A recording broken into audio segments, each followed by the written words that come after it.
Awesome sauce. People are actually popping in now. Excited to have you guys here. My name is Salandia Hammond, also known as Sue Ham. Wanted to do a class to actually teach people and maybe serve as a refresher course for persons who want to get into the real estate investing game. I have a friend here, Kevin Johnson. He started telling me about some of the things that he was doing that was totally different from what I did back in 2006. And I said, yo, dude, I think we should teach a class because I am a firm believer in the way to break generational curses is to change the narrative. So if we want to break generational poverty, we have to create generational wealth by changing the narrative. If you agree, type yes. This is going to be an interactive class, my people. And please have your pen, paper, notepad, iPad ready because you're going to be taking a lot of notes. So I'm from King Street, South Carolina, and I'll get more into that in a second, but I just want to give out some quick rules. We're going to save all questions to last, so please jot down your questions and save them to last. We will answer them at the end of this presentation, okay? I'm going to cover a certain aspect of the things that I did. I'm not that type of person that really trains from theory. I train from experience and expertise. So I'm going to share with you what worked with me, what didn't work, and so will Kevin. There are so many different barriers of entry into the real estate game. You just got to pick which one excites you, which route you want to travel. So with that, let me pull up my presentation.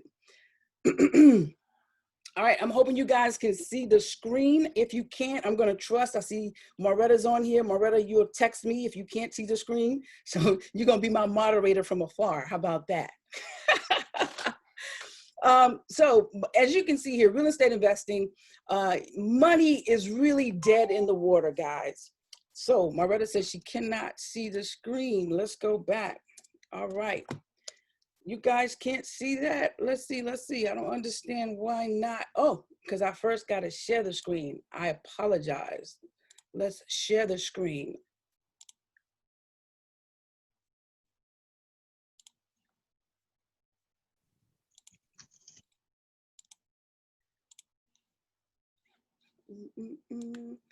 Technology.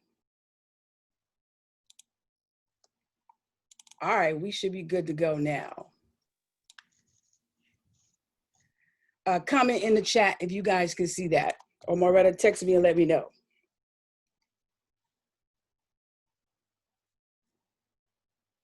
Good deal. Let's get it popping. Good deal. Let's see here. All righty. As you can see, I got all these beautiful houses here for real estate, but as we go through this training, you're going to realize you don't have to buy big, pretty, amazing, perfect real estate to generate cash flow. A matter of fact, I'm going to actually show you my first house that I bought. I'm going to tell you how much I paid for it and how much money I was able to get out of it and how I was able to buy other real estate. And Kevin is going to do the same. Welcome to Real Estate Investing with Salandia Hammond, also known as Sue Ham, and Kevin Johnson. First thing I want to tell you guys is that money is dead in the water. People hold on to money like it's really something, but the only thing money does, money is energy, and you can use that energy to buy real assets like real estate, land, houses, apartments that will actually generate wealth. I know that we have been taught the old way is to save a penny a day, to put our money into the banks. But listen to me clearly, the banks are not paying interest anymore. It used to be back in the day, banks would pay 3%, 4%, 5% interest and sometimes higher than that. But now on some checking accounts, most checking accounts, the interest rate is 0%. So your money sitting in the bank is not making any money. In a savings account, most savings accounts are only paying 0.012, not even 1%, not even 1% interest on your money. So that's why I wanted to start this out with saying money actually buys real assets that generate wealth. All right, a little bit about me, because you may say, who are you to tell us about real estate investing? Well, first of all, I'm a mother of 3 beautiful children, 26-year-old, 22-year-old, and an 11-year-old, and I have a 1-year-old grandson. I did 9 years in the United States Marine Corps, but growing up, I was always interested in entertainment. I love to write, I love to act, direct, and produce, but I also had a very, very high interest in homes. I love looking at big homes, old homes, and I also loved finances. It's something about numbers, seeing how I can accrue wealth that interested me as well, which led me down the path of becoming an entrepreneur, later on to become a speaker and a coach, and now I'm a councilwoman-elect and real estate investor. I started my real estate career in 2006, where I amassed 16 income producing units, right? At one time, they were producing income, but of course, you know, the downfall, 2008, 2009, the recession, and because I did not manage my money properly, and because I did not have the correct mindset, I lost everything. So I feel I'm qualified to tell you how to do this, how to gain real estate. And I'm also qualified to tell you how not to lose it all, because I've been there, done that. All right. So why real estate? Well, it's one of the biggest thing is, unlike stocks, right? Unlike a REIT, which is a real estate investment trust, unlike a 401k, you can go and touch real estate. You can run your hands across it. You can see it, you can feel it, you can smell it. It's real. I personally like to invest my money, my energy into things that are real, that I can go and touch. When I put my money into the stock market, which I haven't done very much, I don't know where it's going. When I used to invest in my 401k, it baffled me how my money would go up one day and go down the next day. And I'm like, what the heck is going on? You know, I didn't like that. It didn't seem real. I could not control it. So I love investing in real estate because it's real. I can go visit, touch it, smell it, kiss it if I want to, okay? Another important reason that I like to invest in real estate is because of the rental income. If you're buying real estate and you're putting tenants in there, you're definitely going to generate rental income as long as you are qualifying your tenants, putting great tenants in there and they're paying. And we'll talk about how to qualify your tenants a little bit later on in this class. One of the biggest reasons I love it, it's passive income. Passive income meaning I'm generating money without having to do anything. I don't have to go to somebody's job and put up with the boss I dislike. I don't have to be beside a coworker who won't wear their mask when they know that it's COVID season.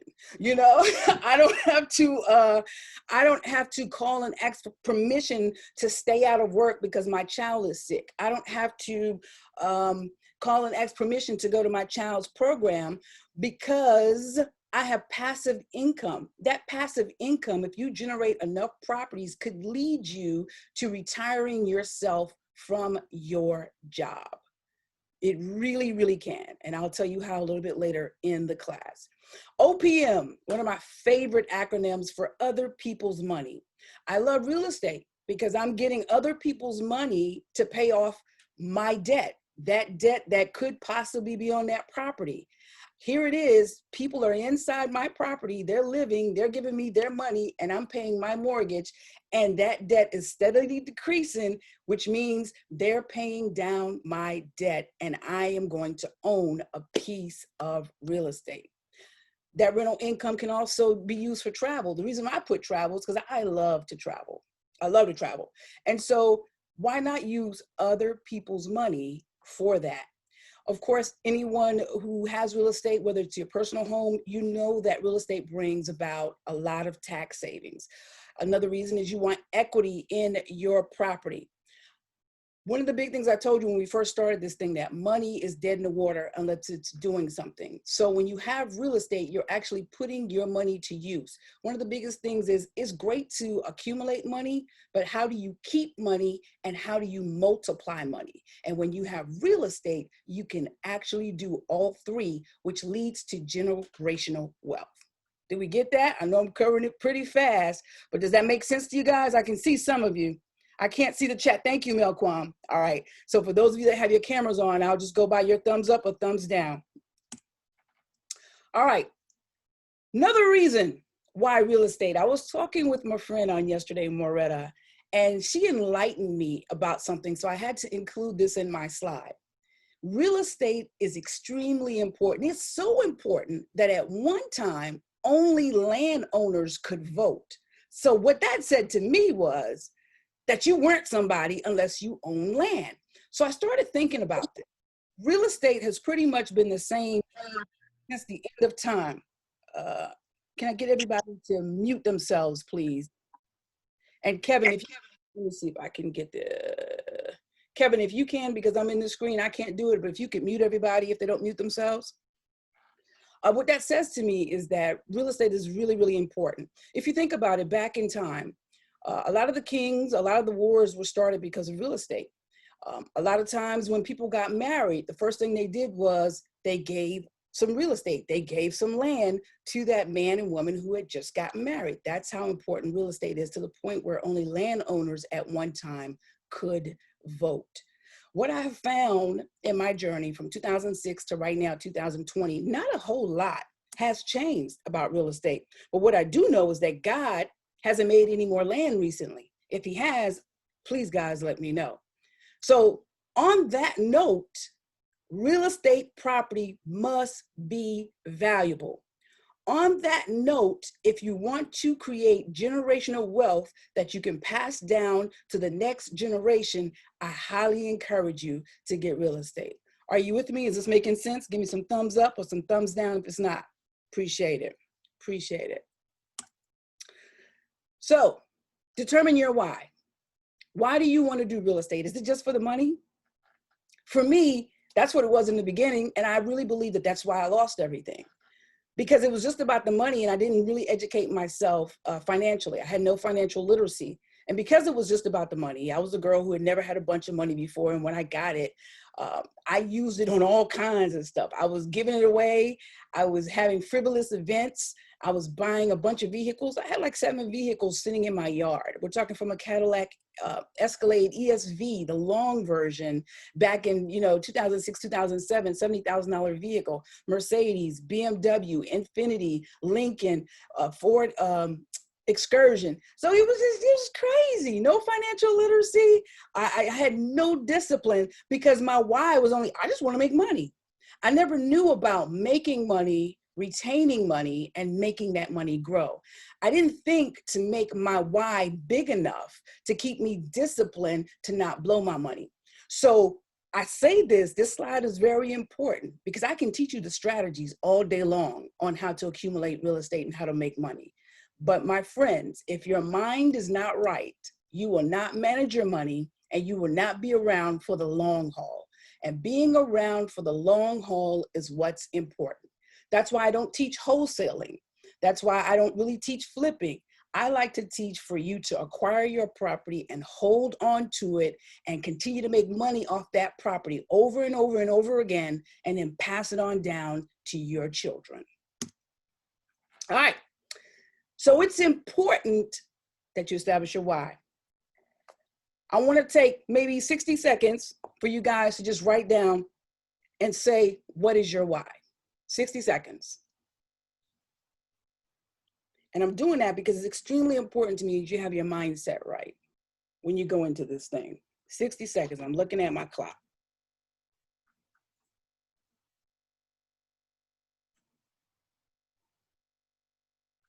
You have to have a vision. You have to know your why. What's your mission? Because when it gets hard, you can go back and revisit that why, and it'll fuel you and inspire you to keep going.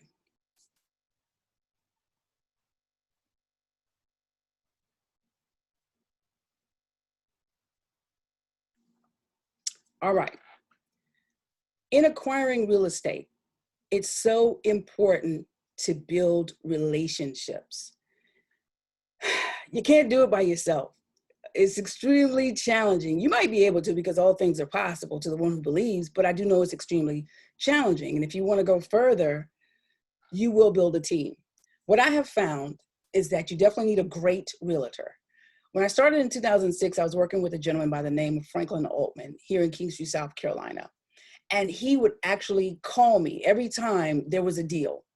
What I would do is I would buy deals that were foreclosed on, and I would get them for steal, pennies on the dollar. So because I wasn't well connected with the banks, I had no idea about these properties.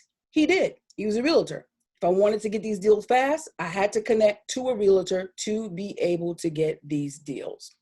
So you want to build relationships with a realtor that you trust. I'm going to show you a deal that I'm working on right now. I just closed on some land, but I'm showing you a deal that I'm about to close on, and I'm working with another realtor, and I'm going to show you that video. The reason why I'm working with her is because, one, she's fast, and it's important in the real estate game when you're trying to zip up properties to be fast, to be efficient, to be effective. Another thing I love about her, she's not just about the money.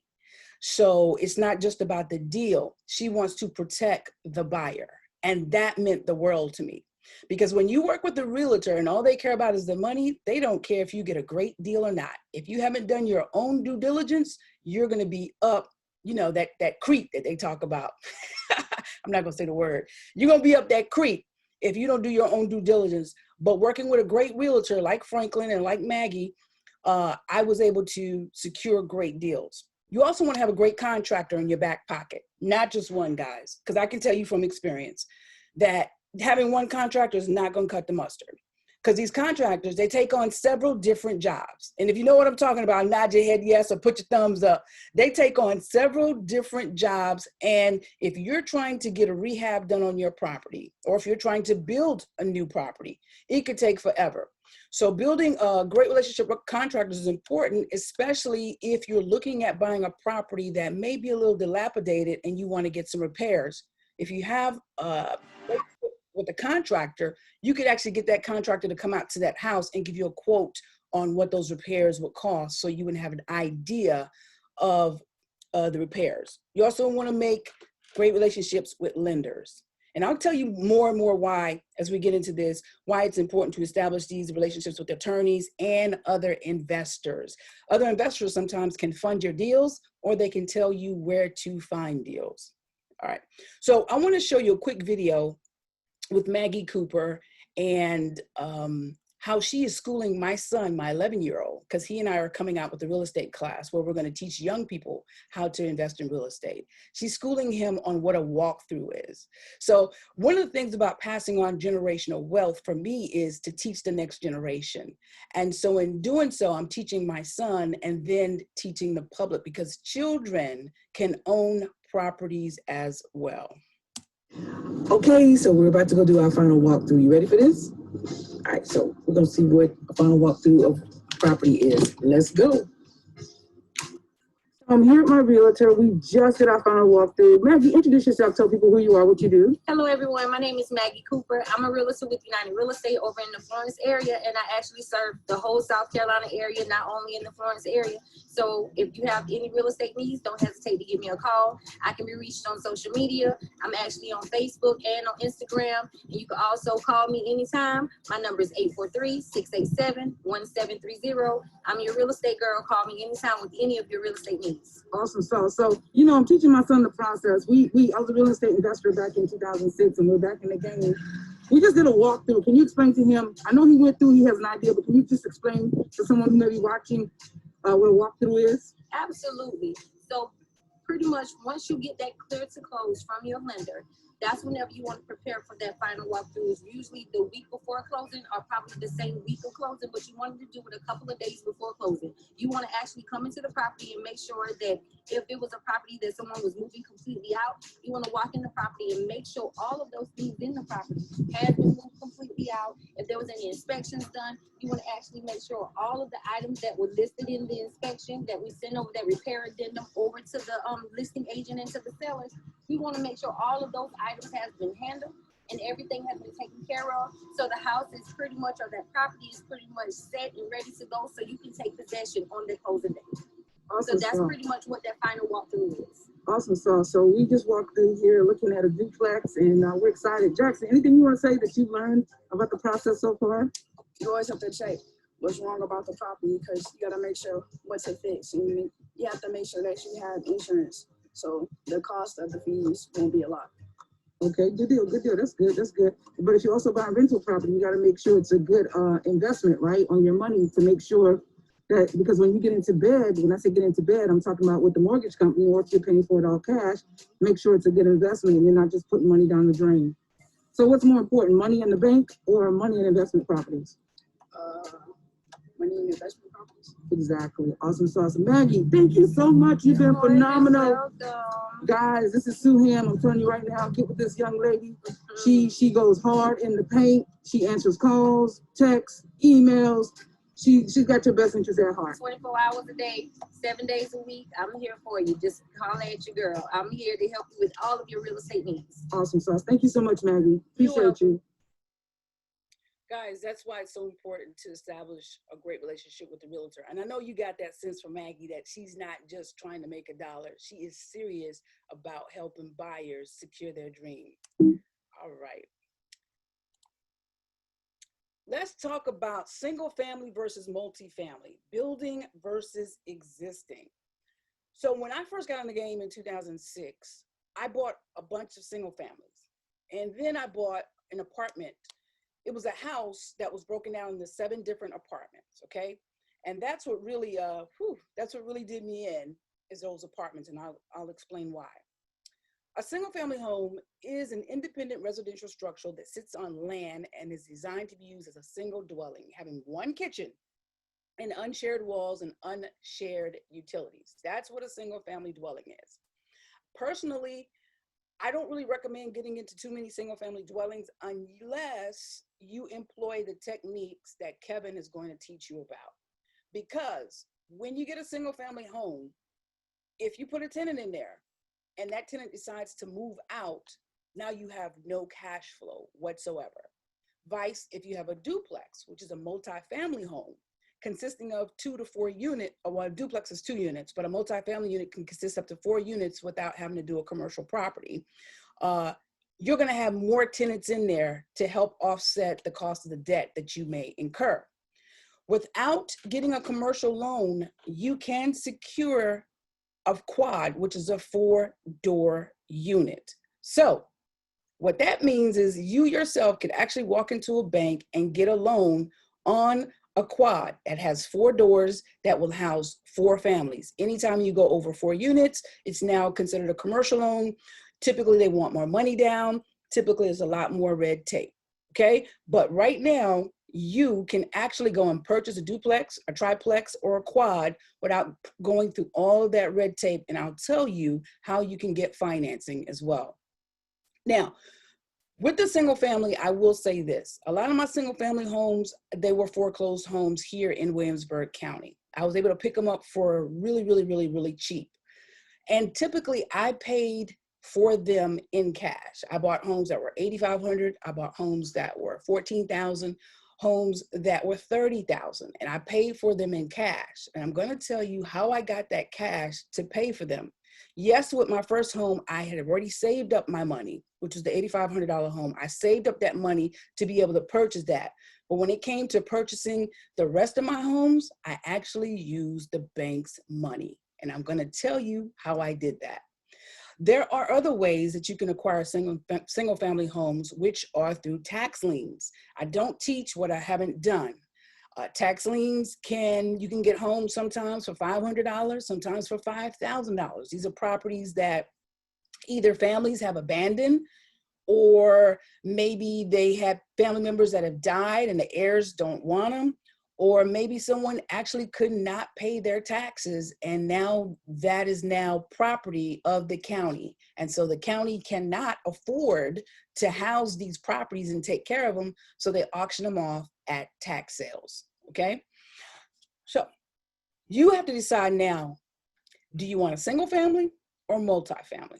Personally, for me, I'm moving into the multifamily because I love the idea of having anywhere between 2 to 3 to 4 tenants, not relying on just one income in a property, and not, having the crazy face like, oh my God, where am I going to get my money from if this one person moves out?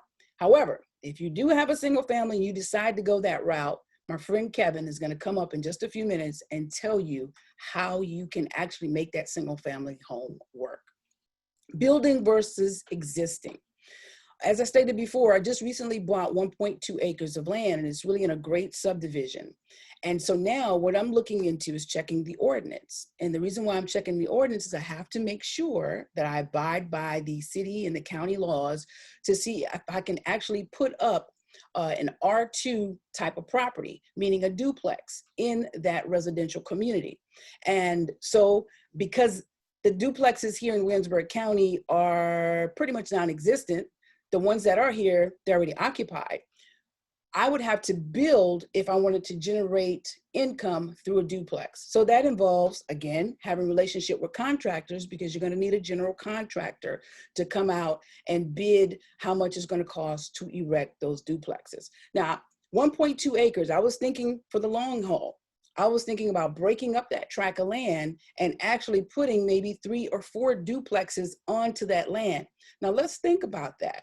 If you have 4 duplexes onto that land, that's 8 families, because it's 2 families per duplex. And if you're generating $500 a month per duplex, that's what, 1,000 times 4. That's $4,000 a month. Of course, you know, you have expenses like mortgage and insurance, but I guarantee you, if you do things the right way, and if you get a decent interest rate, you're going to have positive cash flow.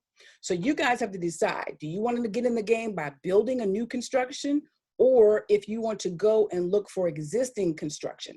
And if that's the case, you need to seek out a realtor, and you need to really become best friends with the contractor. Does that make sense?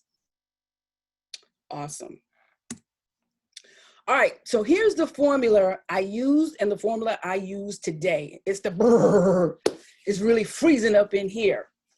It's the buy, rehab, rent, refinance, repeat formula. You want to find a great deal, buy it.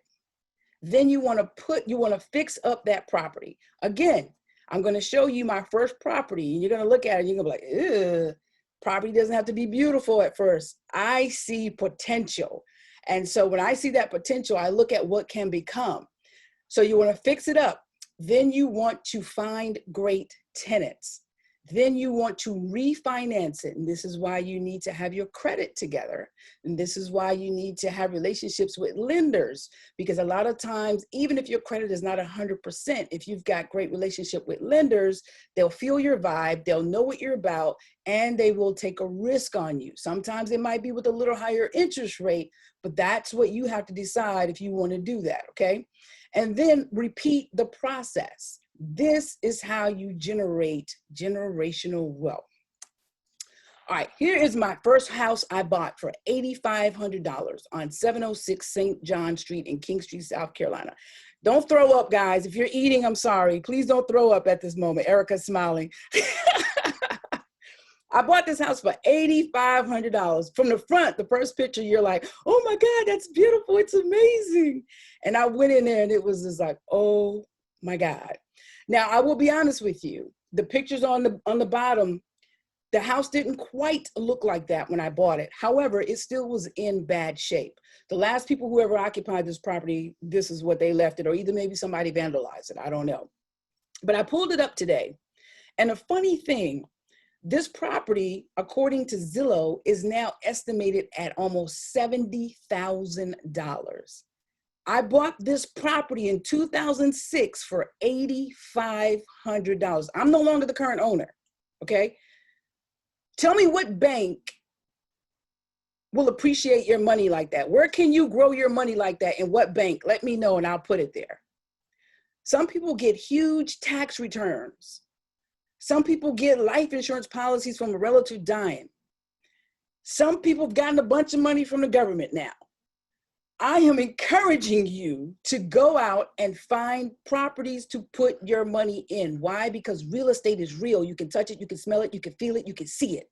And it appreciates. Even if it doesn't appreciate on its own, you can do forced appreciation. Forced appreciation is when you do your own repairs. Put a new roof on it. Every time I bought a house, I put a new roof on it. Boom, instantly, the appreciation, the value went up. I checked to see if there was a unit. Sometimes I will put units in there. This is a 760 square foot house. It's not going to cost much to get a unit and to have it installed. This is why you got to have contractors in your back pocket. Or if you don't want to go that route, get window units. And if I remember correctly, it had a wall heater in there. Okay, so put in new carpet, or what I would recommend, don't put in carpet.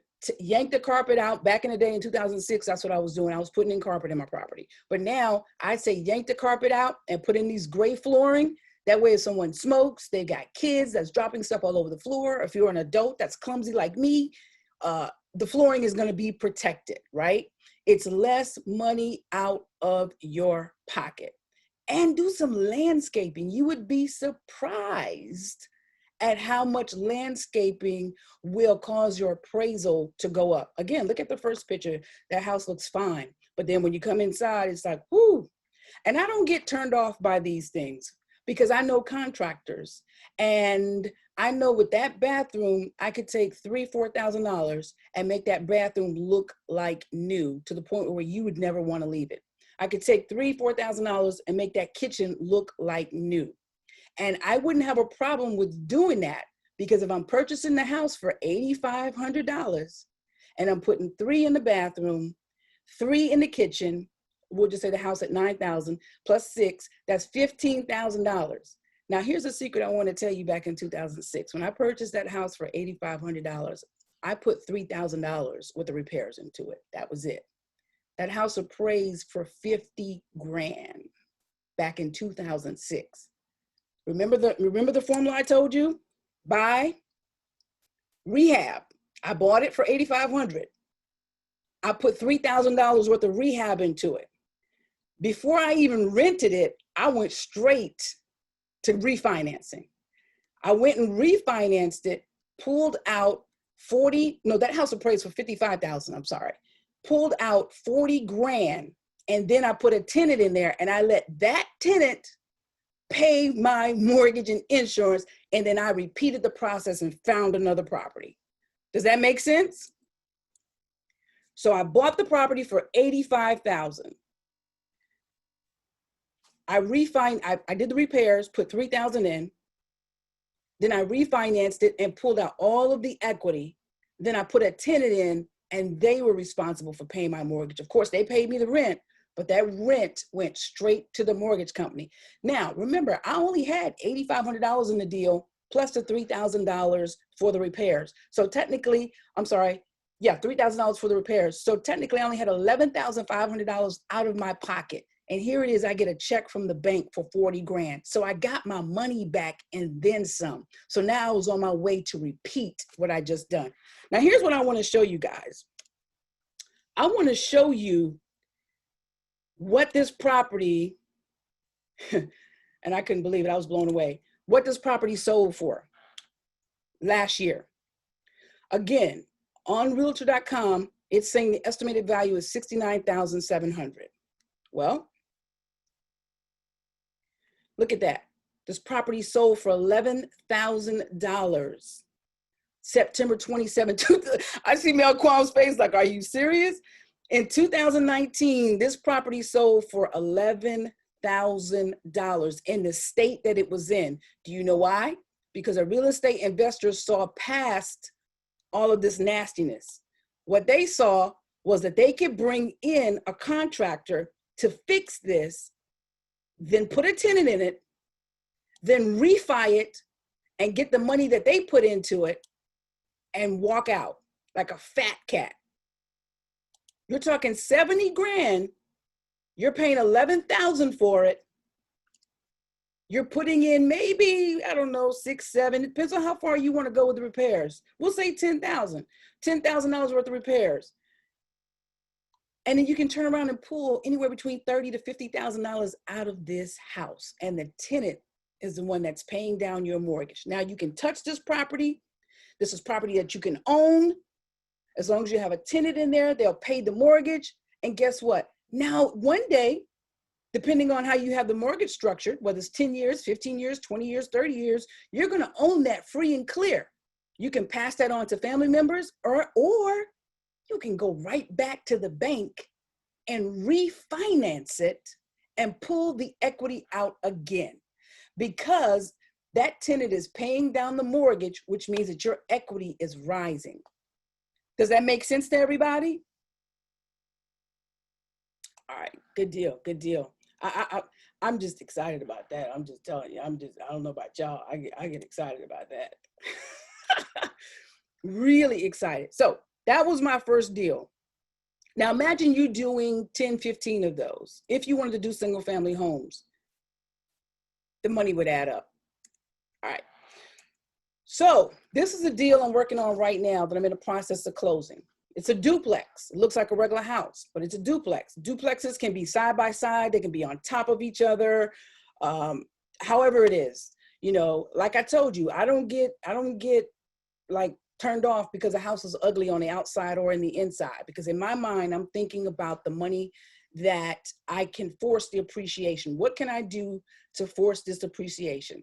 So the picture on the left is how the house really looks right now. The picture on the right, I went to Fiverr and I asked them to do me a mock-up on how the house would look if I painted it the same color, if I trimmed away some of the trees, and if I did some landscaping.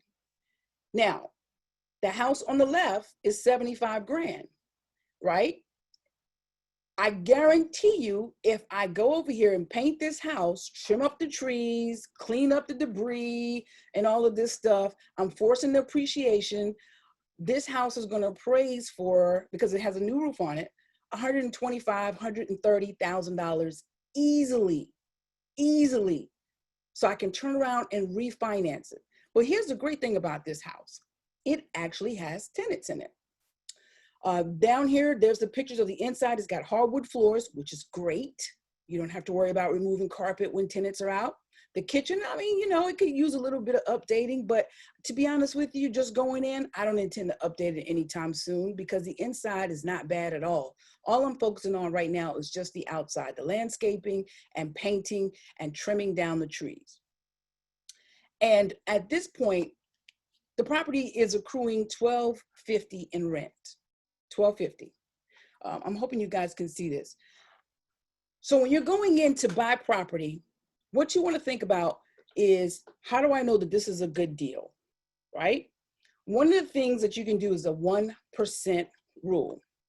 With the 1% rule is the purchase price of the property, you multiply that by 1%. So let's just say the purchase price on this property was, we'll just say $75,000. Take $75,000 times 1%. That's $750. That means in order for this property to generate enough income to cover your debt, it needs to bring in at least $750 in rent. Mind you, this is a duplex, so it's 2 units. So if you got $100,000 you're paying for a property, you multiply that by 1%, and I want to make sure I'm right. That means that you should be bringing in $1,000 in rent in order for it to make sense. Does that make sense to you all? Good deal, good deal. Melquam, I keep calling your name because you and Brittany are the only ones I can see at this point. So that's a quick way to analyze if you have a good deal or not. Another thing you want to look at before you're buying property, if it already has tenants or even if it doesn't have tenants, is look at the cash flow. Cash flow is the rent minus any debt, meaning your mortgage, your insurance, and any expenses that you may have on the property. And expenses meaning, this is a duplex, they only have 1 tap for water. So the owner covers the water, the utilities. So you want to take your rent minus expenses and the mortgage, which would be the utilities, if you're paying utilities as the owner, whatever landscaping you may be paying, anything associated with this property, whatever's left over is cash flow. Some people think that cash flow is just positive. Understand this, cash flow can be negative, because if you are paying more in expenses and debt than the amount of money that you're generating in, you, my friend, will go into the hole. And if you go into the hole and you don't get yourself out of the hole, you will end up in foreclosure or you will be trying to sell this property. So I always say this, you want positive cash flow on your property. So if your mortgage on this property is $500 and you're making $1,200 in rent, your mortgage is $500, your insurance is $100, utilities are $100, that's $700 so far in debt. And you may be paying $100 for landscaping to keep the yard up to par. That's $800. Your cash flow would then be $400 because cash flow is the amount of rent, which is $1,200, minus the mortgage, insurance, and any other expenses that you have to incur as the owner to keep this property up. Does that make sense? You do not want negative cash flow. You want positive cash flow. And just from the example I just gave you, imagine if you own 10 duplexes that was generating $500 in positive cash flow. Well, when you do $500 times 10, and remember, positive cash flow is the rent minus everything that you got to cover on that house, debt, expenses, all that, and what's left over. So the positive cash flow is 500. If you had 10 of those homes generating $500 in positive cash flow, my friend, you would be generating $6,000 a month. How does that sound? How does that, would that be enough to retire you from your job? Or even if you love your job, continue to work your job, but make this passive income. And mind you guys, I want you to put money aside every time you get paid your rent for repairs or for vacancies, right? Because one thing you don't want to do, no one told me this when I was doing this in the beginning. One thing you don't want to do is take all that money and say, this is my money, I'm gonna have fun, honey. And then a repair comes up, a refrigerator breaks, the stove is not working, the tree falls on the house, and it's not covered by the insurance. What are you going to do? Because I don't want to paint this picture like you're just going to be making money, money, money, money. There comes responsibility with ownership. But in order to generate generational wealth, we have to have ownership. Ownership. So put money aside for those repairs, for those unforeseen things that may happen that may not be covered by insurance. And also, I highly encourage everyone, if you can, to get a home warranty insurance. Some policies are like $500 a year, some are like $600 a year. The deductible for most things are like $75. So, I mean, if you're having a plumbing issue and you have a home warranty insurance, you pay $75 for a plumber to come out and take care of it. It's worth it. It pays for itself. Does that make sense? Yes, yes. Good deal. Good deal. So going back to this, if you've got 10 properties, cash flowing $500 each, you're talking $6,000 a month, which equates to $72,000 a year. Now imagine you doing that right now. Your tenants are paying down your mortgages. And if you want to, after they paid on it for 5-10 years, you say, hey, you know what? I want to pull some more money out of that house, pull the equity out. I want to go refinance. You can do that. You could start a business. You could take that money and you can invest in your children's future. You can go there and see that real estate, or you can pass it on to the next generation. I got to look at my time. Oh, I got to wrap this up because I was only supposed to have 30 minutes. So type of financing, I'm going to cover a few real quick. There are a lot of different financing. VA loans, in my opinion, are the best. I'm a veteran, and I'll tell you why. FHA loans, conventional loans, NACA loans, USDA loans. I worked at USDA. Great loan, but it's for certain people, and you can do the research and find out. There's also private and hard money lenders. Now, typically they charge a higher interest rate. But for the most part, for this class, because I can't teach you everything in this class, I'm going to tell you about VA, FHA, and conventional loans. VA loans, you got to be a veteran. 100% financing, a beautiful thing. Low closing costs and credit scores, pretty low. It depends on the lender. One thing I want to tell you guys, don't just go and have people running your credit. Ask them what the criteria is, okay? Ask them, hey, what's your criteria? What's the max percentage of the loan that you will finance? What credit scores are you looking for? Do you have a problem with if I have medical bills that are not paid or collections? Ask these questions of these lenders and not have them shotgun your credit. Find out what you need to qualify to obtain that loan. A lot of times we're not told that. We just go in there and I want to fill out the application and see if I get approved. Find out what the qualifications are so that you can work to meet those qualifications. Also with the VA loan, remember what I was telling you, you can get a whoever that is, just mute yourself, please. You can actually, with the VA loan, you can actually get a quad, which is 4 units. They will finance 4 units. Now, you have to live in one of those units for up to a year. And then after that, if you want to move out and rent all 4 units, you can. But how amazing is that? Instead of buying a single family home, right, and you paying the debt for where you live, why not go get a duplex, a triplex, or a 4-unit? You live in one of the units and you rent out the other 3. How amazing is that? You've got tenants paying for you to live in your investment property. Some of y'all weren't taught that game. I know I wasn't taught that game early on. So think about that. The max you can get is 4 units. Now, FHA, it's not first time home buyer.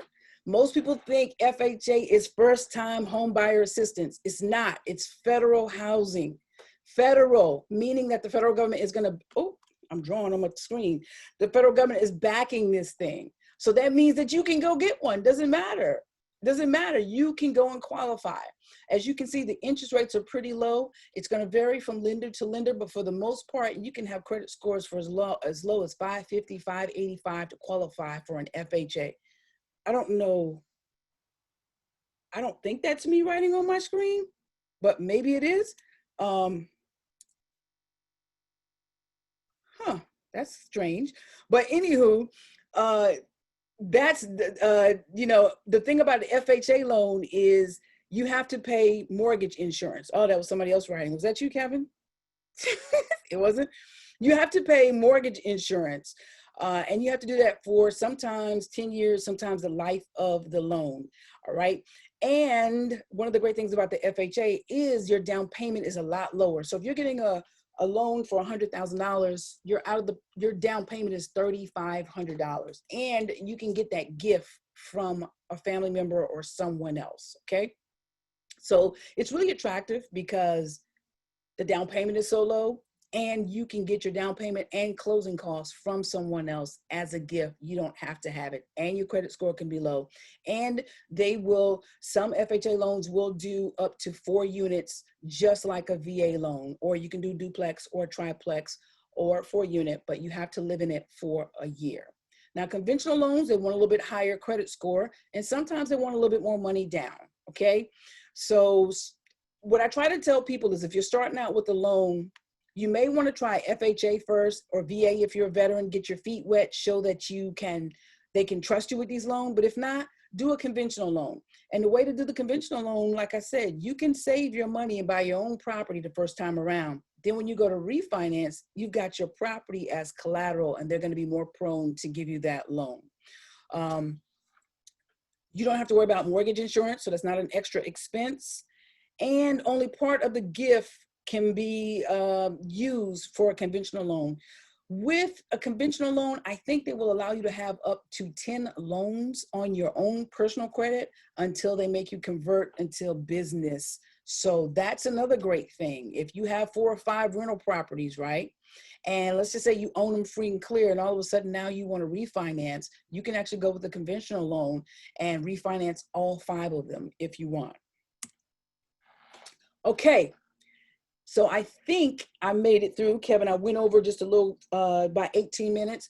But at this time, guys, I am going to take some questions from you. But before I take questions, I want to be very transparent and let you know that this is not a recording that's going to be given out for free. We will make it available if you want the recording of myself and Kevin after this, but it will be for a small fee. Also, I want to let you know that we are going to go deeper into the real estate course. I can't tell you everything here because I'm limited on time, but I really want to walk you in and show you deals and hold your hands and show you some of the stuff that I'm doing and give you access to me where you can ask me questions. I can show you deals. I can tell you if your deals work. I can give you a calculator to let you know how this works. And this is what I'll be offering at the end of the class. I'll email you. But right now, what I want to do is take questions, and then I am going to introduce Kevin. So just one second.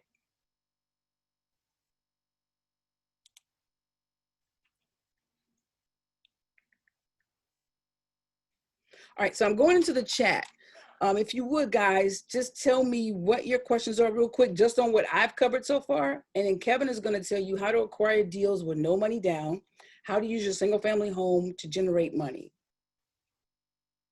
So let's see. And if you put your question up before, just type it for me real quick. And if you don't have it right now, we'll keep moving into Kevin, and we'll answer all the questions at the end.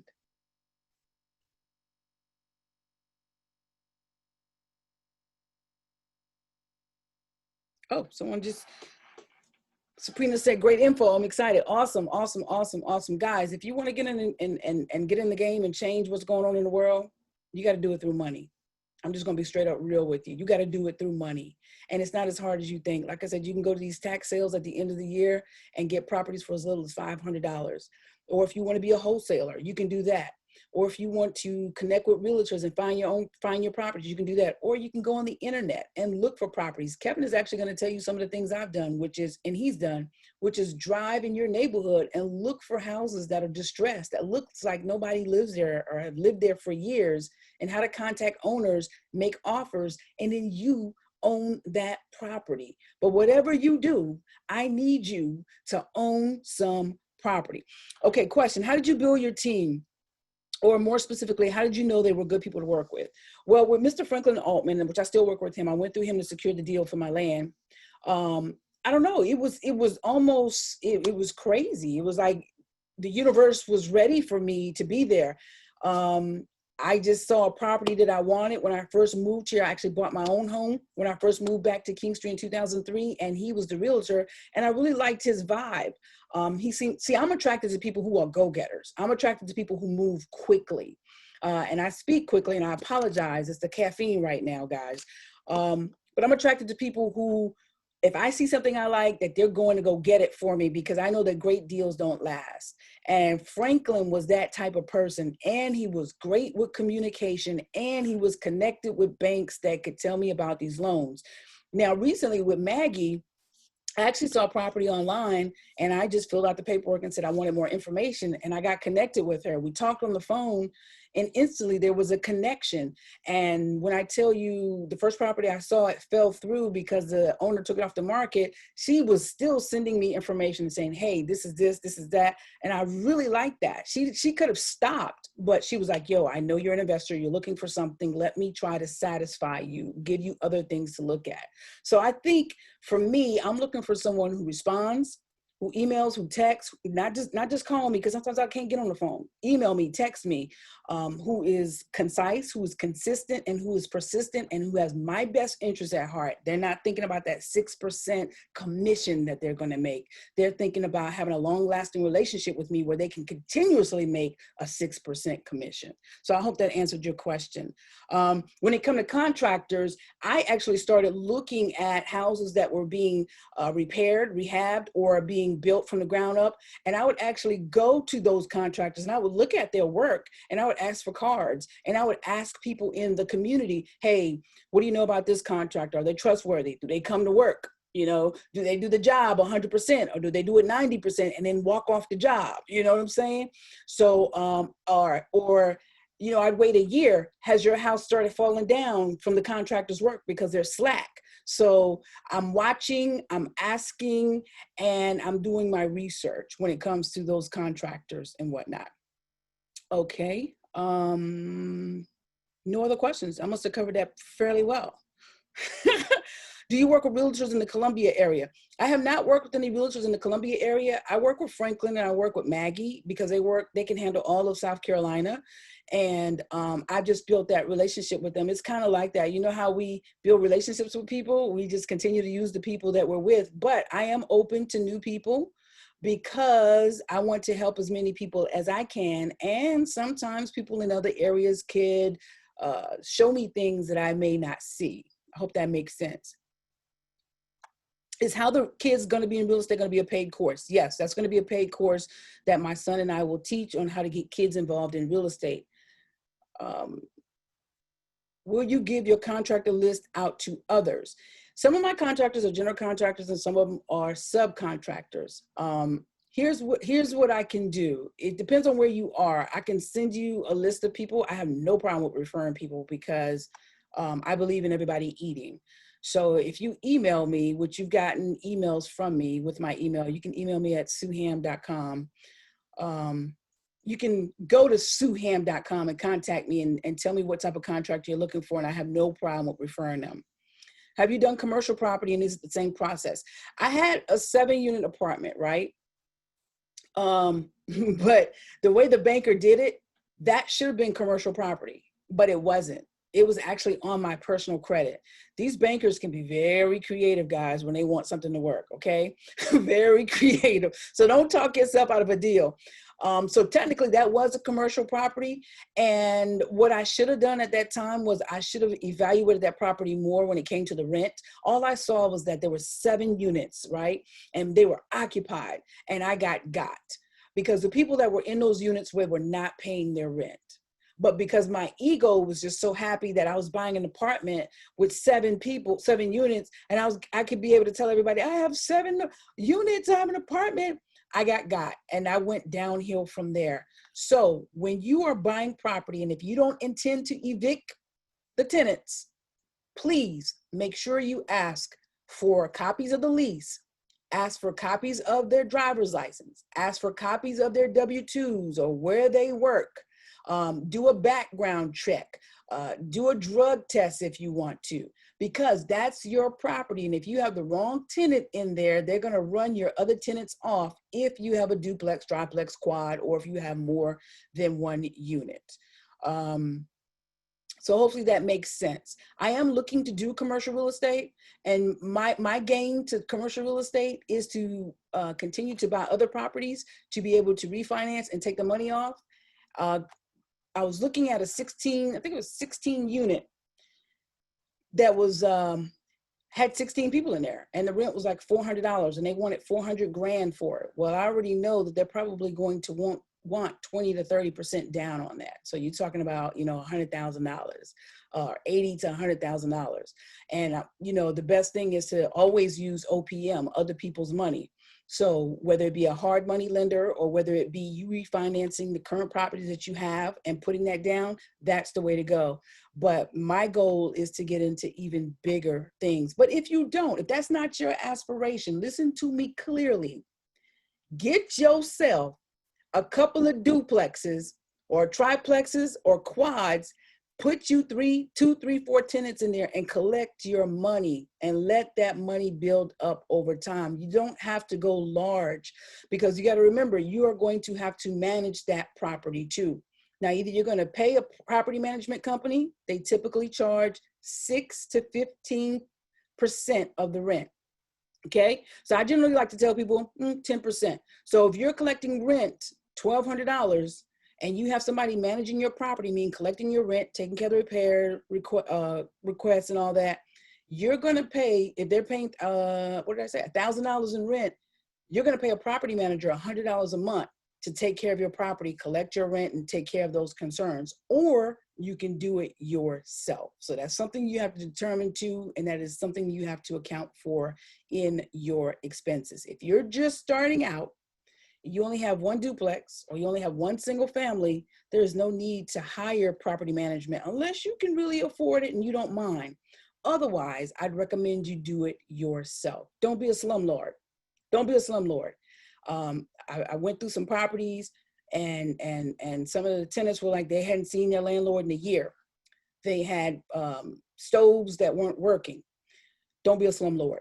Last thing I want to say on that is, if you want to force the appreciation in your property, again, I told you how you can fix the things inside, outside, put a new roof on, all that great stuff, but you can also raise the rents if it's warranted in that area. When you raise the rents, you're actually forcing the appreciation on the property. All right. Leslie says she's a realtor in South Carolina, and this was really great information. Thank you so much, Leslie. Drop your information in there. You never know, someone could connect with you, hon. Audrey, thanks for the transparency. Can I use business credit or personal credit to acquire the properties? You can actually use personal credit to have 10 properties financed on your personal credit. All right, 10 properties. However, if you're buying a 5-unit, that's considered commercial. So you have to finance it commercially, unless, again, like I said, you can find a banker who can do some creative stuff. This is why it's important for you to build a relationship with your banks and find out what they will and will not do. It's very, very important. All righty. Okay, so I think that is it for me. I am going to defer to Kevin Johnson. Kevin is going to tell you some great stuff, guys. He's going to tell you how you can make a single family house work, how to generate money, how to get into properties with no money down, and how to find motivated sellers. So, Kevin, I think I'm just gonna allow you to share the screen and, or can you do that on your own? Unmute yourself, Kevin.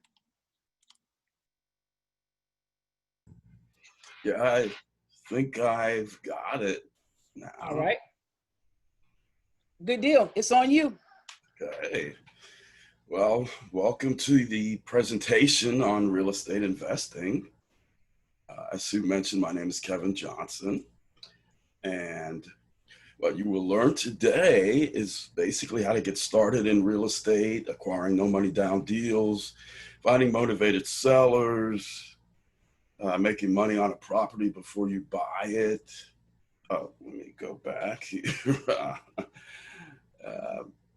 Getting cash out at the closing, and finally, I'm going to wrap up with how to rent rooms to generate thousands of dollars in income. So, long way here. So why me and why now? I've been an entrepreneur real estate investor since 1988. I actually have also been a wealth training mentor for Robert Allen since 1989. That's the gentleman to my left in the picture. And if you don't know who he is, I'll explain who he is on the next slide. Has anybody ever heard of Robert Allen? Just let me know in the chat. Does that name ring a bell, or doesn't ring a bell? Okay, they're saying no. No, no. Okay, nobody's heard of him. Yeah, because I'm not seeing the chat for some reason. I'll monitor it for you if you'd like. Yeah, that'd be great. That'd be great. So, also I'm known as Mr. eBay on the internet, and I've generated over six-figure income selling and buying stuff on eBay. But what this? Let me see. Okay. Oh, also, for everyone who stays till the end of the webinar, I'm going to be giving out a free gift. So, if possible, I'd appreciate it if you could stay till the end, and I'll let you know about that gift at the end of the event here. So, let's see. I'm trying to, yes. Well, Robert Allen is the guy that actually created this melting down phenomenon back in 1984. And I found out about real estate from him. I had absolutely zero experience in real estate. I didn't know the difference between a mortgage and an equity. When I took his seminar, which was called The Challenge, back then, he became a 5 times New York Times #1 best-selling author. And he wrote this book called The Challenge, and he created a seminar from it. And basically, this book is about 3 people that he took off an unemployment line. And he actually trained those people how to buy real estate. And, he taught them in 2 days, the principles of success. And then he guaranteed in 90 days, all 3 of them would have $5,000 cash in the bank, and they would never go back to the unemployment line again. And so the book actually talks about how he did that. And it just absolutely blew my mind. How can somebody on the unemployment line, 90 days make $5,000? That literally took away every excuse that anybody ever had. And so he taught the 3 people, all of them, got the 5,000. One of them went on to become a millionaire. So it just shows it is possible to take somebody off an unemployment line, teach them how to do this stuff, and then if they actually go out and do it, they can become totally successful.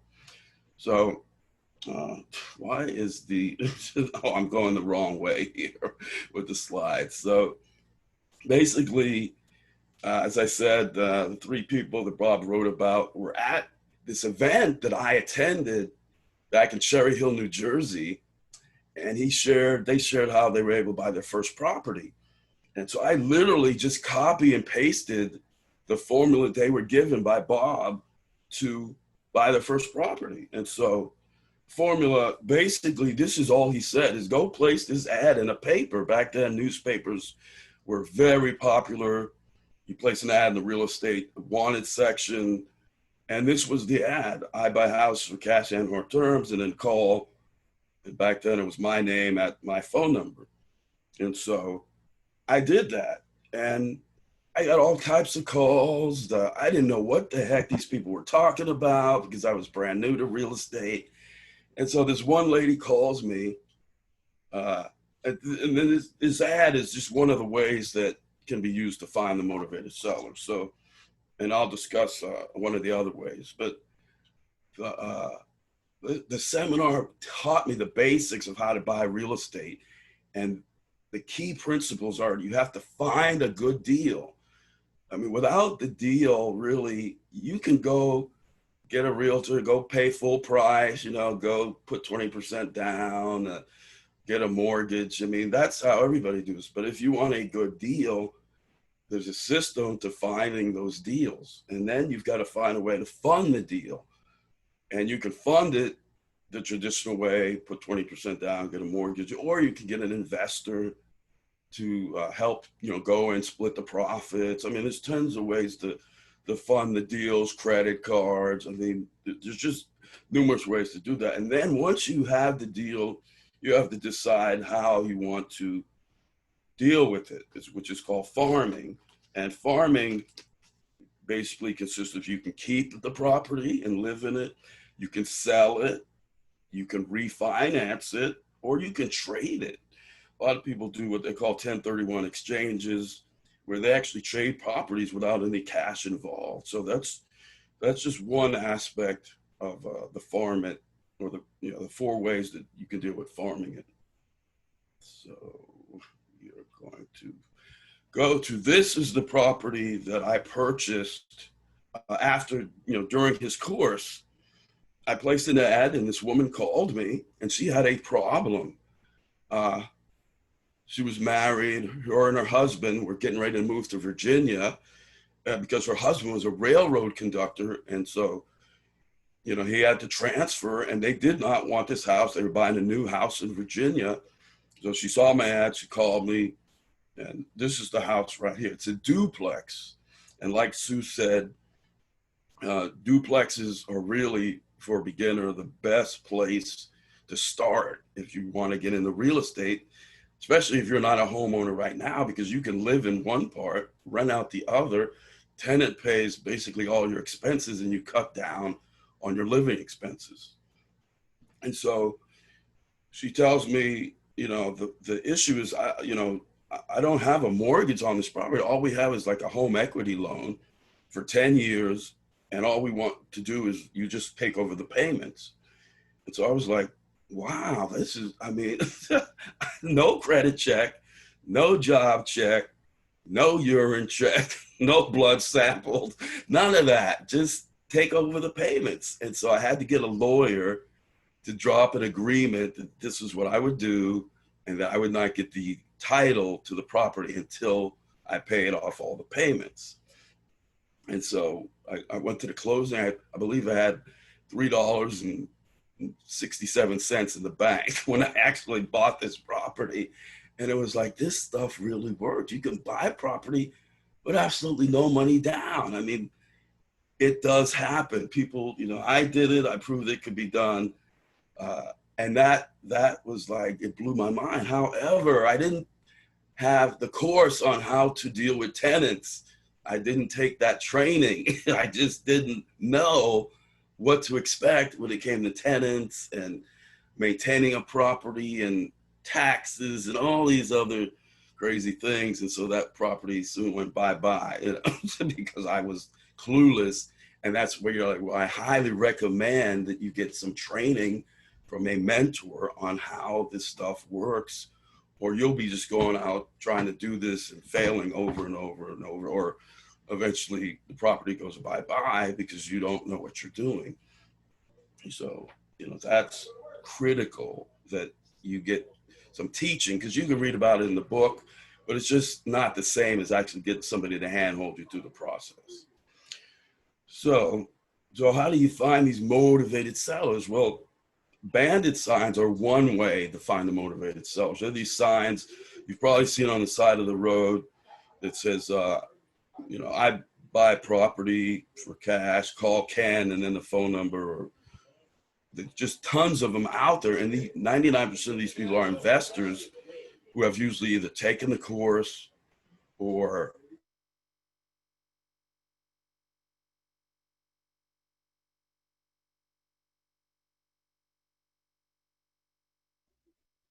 You're muted.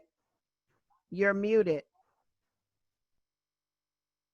I'll unmute myself. Yeah, Sue muted me. Okay, thank you. And so with these bandit signs to find motivated sellers, you basically go to an area of town where you want to buy property, and you place the bandit signs in highly trafficked sections of that neighborhood so that potential homeowners that are perhaps behind in their payments, don't want the house anymore, it's an inherited property, any number of scenarios, they have a problem and they just don't want the house anymore. And that these people will then see your sign, and should they be a potential client for wanting to sell their house, they'll give you a call, they'll tell you their problem, and then you can decide, whether they, have a house worth buying. So, let's see. Okay, so this is the house I currently live in right now, 503 North Donar Drive. And I actually found this house through an ad in a Penny Saver where this realtor, this guy right here, Toon Kimball, I'll just use this pointer.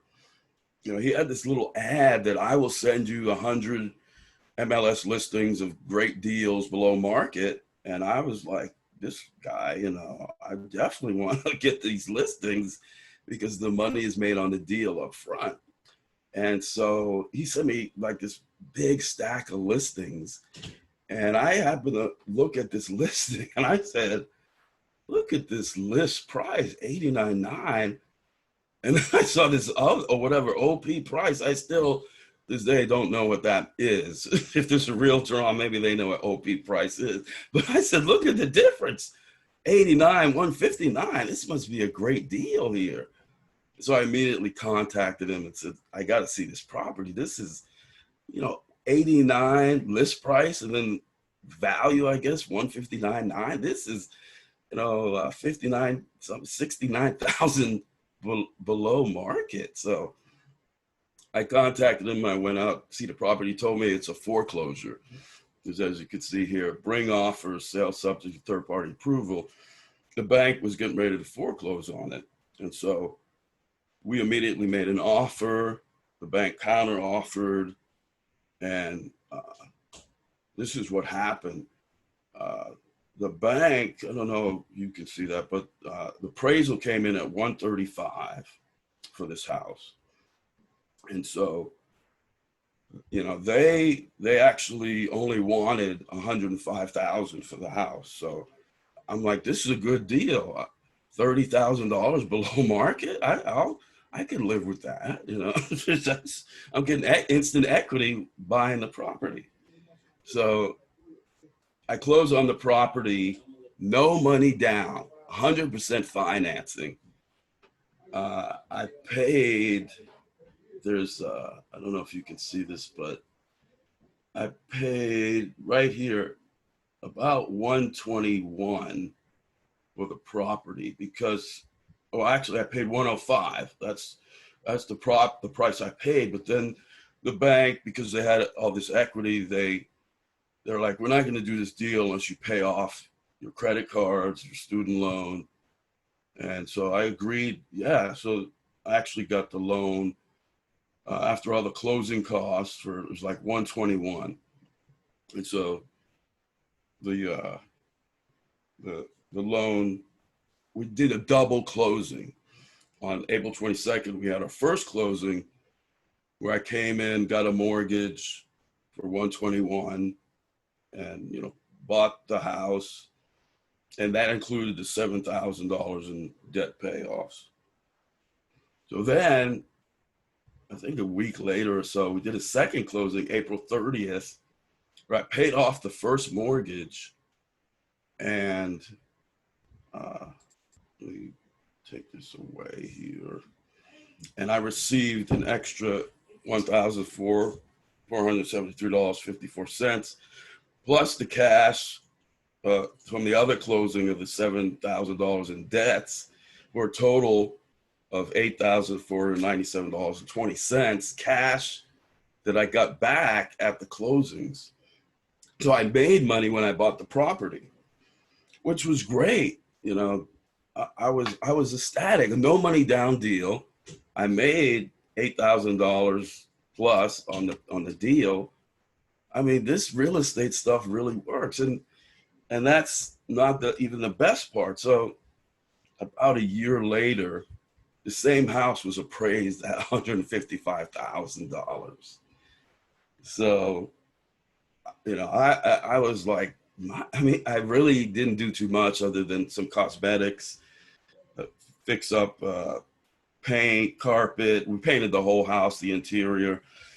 So, you know, it was just cosmetic, no major overhaul his year, because I just wasn't into that. But they appraised it at 155, and so I only had a $121,000 mortgage, which they gave me $155,000. So I got a check, $28,000 at the closing on the refinance on a house that I only had a year, which to me, this real estate stuff really, you know, when you know what you're doing. But I knew what I was doing before I even bought the house, because of the MLS listing told me that this value, that spread between the list price, the value that it was worth, and then what the appraisal came in at, that told me from the beginning that this was a good deal and that I can make some money on it. And that's why I went ahead and bought it. And so I've done a bunch of deals like that, but I'm not going to get into them today because we could go on forever talking about it. But next, I want to discuss what I'm doing right now to generate positive cash flow. I'm renting out rooms in my current home. And so just up front, this idea to rent out rooms in your home is basically made for those people who have sort of an empty home. They're empty nesters, they're retired, they're a married couple with no little children. It's not made for the family where all the rooms are already taken. It's mainly a concept for those that sort of have a room or two that they're willing to rent out. You know, they may live by themselves, they may not, and it's just a super cool idea. So I'll get into it. This is basically a super simple 7-step system for generating income from your home, renting out rooms. So the first step is you need to decide what space that should be in your house you want to rent out.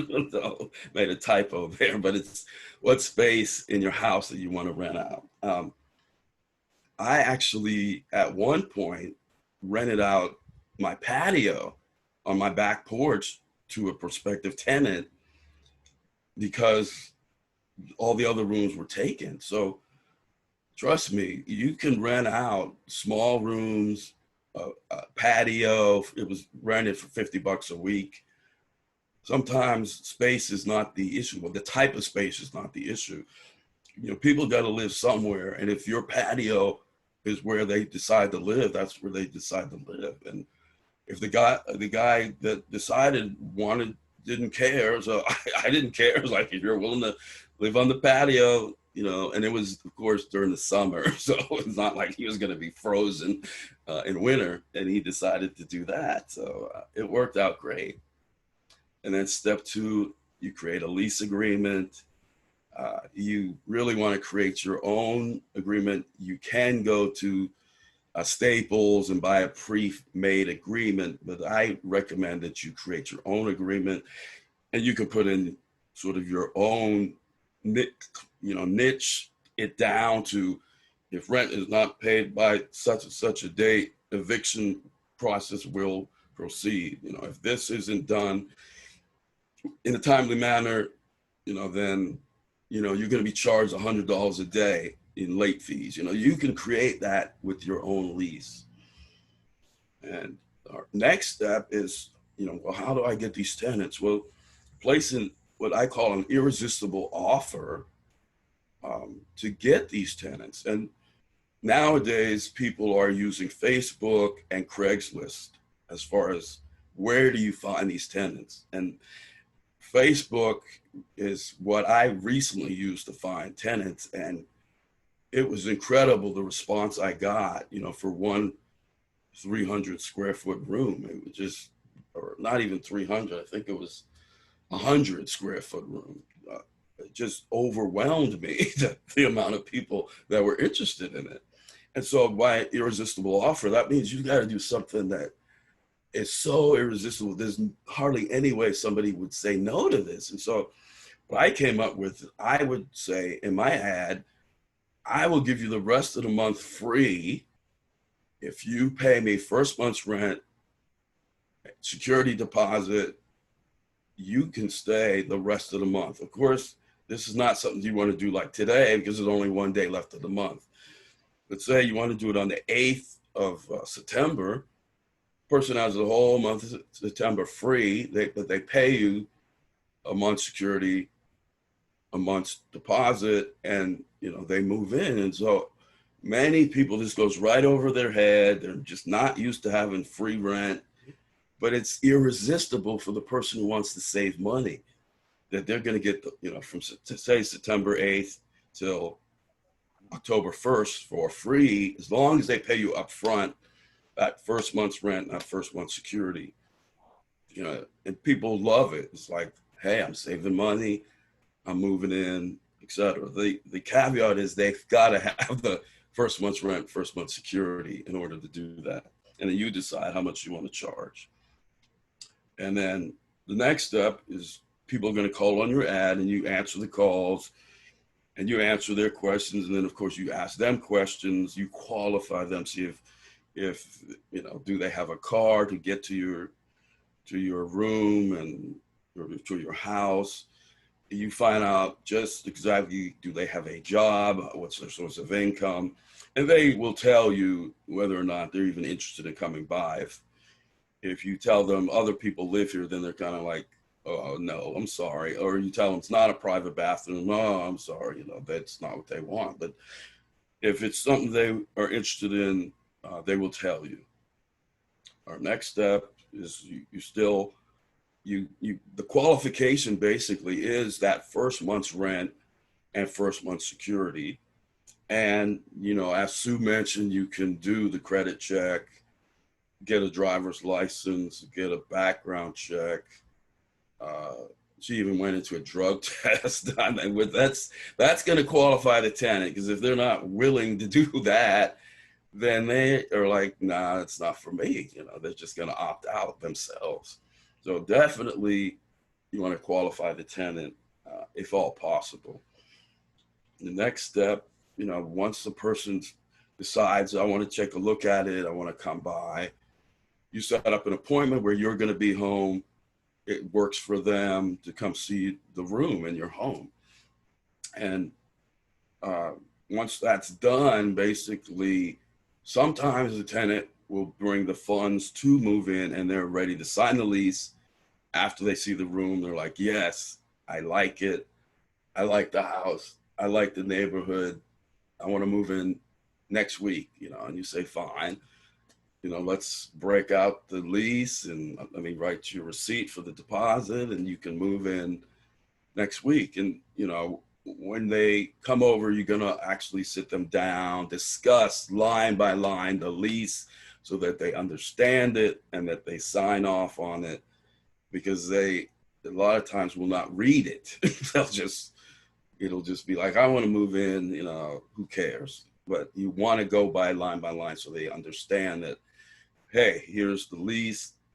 This is what happens if rent is late. This is what happens if you don't take out the trash, you know, this is what happens when blah, blah, blah, blah. And it's spelled out, so there won't be any issues later on should stuff arise. And then finally, final step is have your tenants pay you the deposit, they sign the lease, and then they move in, and then you celebrate, basically. That's the best part, having the tenant go through this final step, because you start generating income, and that helps pay your mortgage and also the expenses of the home. Currently, I have 5 tenants living in my house, and it's only technically a 4-bedroom house, but I actually live here also, and I created rooms out of the living room and out of the dining room. I actually had drywall installed by one of the tenants, and we just threw up a door, the door you buy at Lowe's, and created a room out of where there was no room in the past. So, definitely works. The tenants are happy. They have their own space. They have their own lock on their door. Everybody's happy. So in today's economy, now more than ever, people are going to need reliable, affordable places to live. We live in a time now like never before, where so many people are going to be losing their houses, losing their jobs, getting kicked out on the street. And you're sort of the white in shining armor, or the knight in shining armor, excuse me, who can actually help them out. Because, when you do have a home, there's many expenses, the mortgage or the rent, the electric bill, the light bill, the gas bill, the cable bill, the water bill, and all that stuff can add up. But when somebody rents out a room, they're making one payment and all those bills are covered. So they're more than happy to do that, because they are saving money as opposed to going out renting from somebody else, apartment, a house, because it adds up to a lot more than living in a room, sharing a space with other people. So, there's deals galore. There will be in the next couple of months. And so there's also an opportunity to buy properties and rent out rooms, as well as, your own space that you can rent out rooms to. And so I've been personally doing this strategy for over 4 years, generating positive cash flow every month. Some tenants just do not have a desire to leave. I mean, they just are going to be here probably as long as I'm here. And it's just not like any other business I've ever seen, that I can get tenants all day long. There's no shortage of tenants when it comes to renting out rooms, because there's going to be this niche of people that do not want to buy a house, don't want to rent an apartment, don't qualify, but they can't afford to rent a room. And so I get into more details as far as who to rent to specifically, whereas it's like, if they're an essential worker, they're not going anywhere basically, unless they decide, oh, I want to buy a house, or I want to move to Chicago, or whatever the scenario. So, it's a great business. So are you ready for the free gift? Yeah. What's everybody saying in the chat? Yeah. Yeah, put it in the chat. They're saying yes. Okay. All right. Okay. So what I'm going to do is give anybody who wants to go further and learn more about real estate, and they're interested in group or one-on-one coaching, they can simply go to my website, my7stepfastmoneysystem.com, and read what's on the page, opt in, and set up an appointment to talk to me one-on-one. It's as simple as that. I have a schedule in there. We can talk and decide, where you want to go with real estate, as far as, would you like group coaching? Would you like the one-on-one coaching, either on this system or just buying your first house, whatever the situation may be? And so I'm ready for any questions. Good deal. Okay, I'll monitor the chat for you. Everyone says they're loving it. They love the presentation. Audrey said, take pictures before you rent and after the renters leave. This will help for many reasons and legal purposes. Very true. Any questions? I gotta say, I'm fascinated by the renting of the rooms. Um, I have a family member that is in a part of the country in the USA that is very expensive. And at one point in time, he was paying $1,500 to rent a room. Yes. So, Yeah, that's yeah, but people do it. People are doing it in those high priced areas, and $1,500 is that's a house payment, in most cities for a house. But again, he may not want to pay all those additional expenses that come with a house or an apartment. well, and that's it. It's very expensive. Someone said you got a tenant to build the wall and create an additional room. Correct. The tenant was a contractor, and in lieu of, part of the rent, he agreed to put up the walls and the door for me.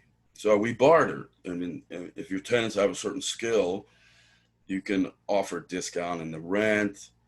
You can barter. You can, it's on you because, hey, if they can do something that you don't know how to do, why not just give them a discount or a barter or what have you? And I've done that with tenants. I have a tenant that cuts the grass, and I give him a discount because I'm not into cutting the grass. It's just not my cup of tea. The other tenant put the walls up, and it was like, thank you, because you're just making me more money, by doing that. And I appreciated it. So, hey, if your tenants have those skills, why not?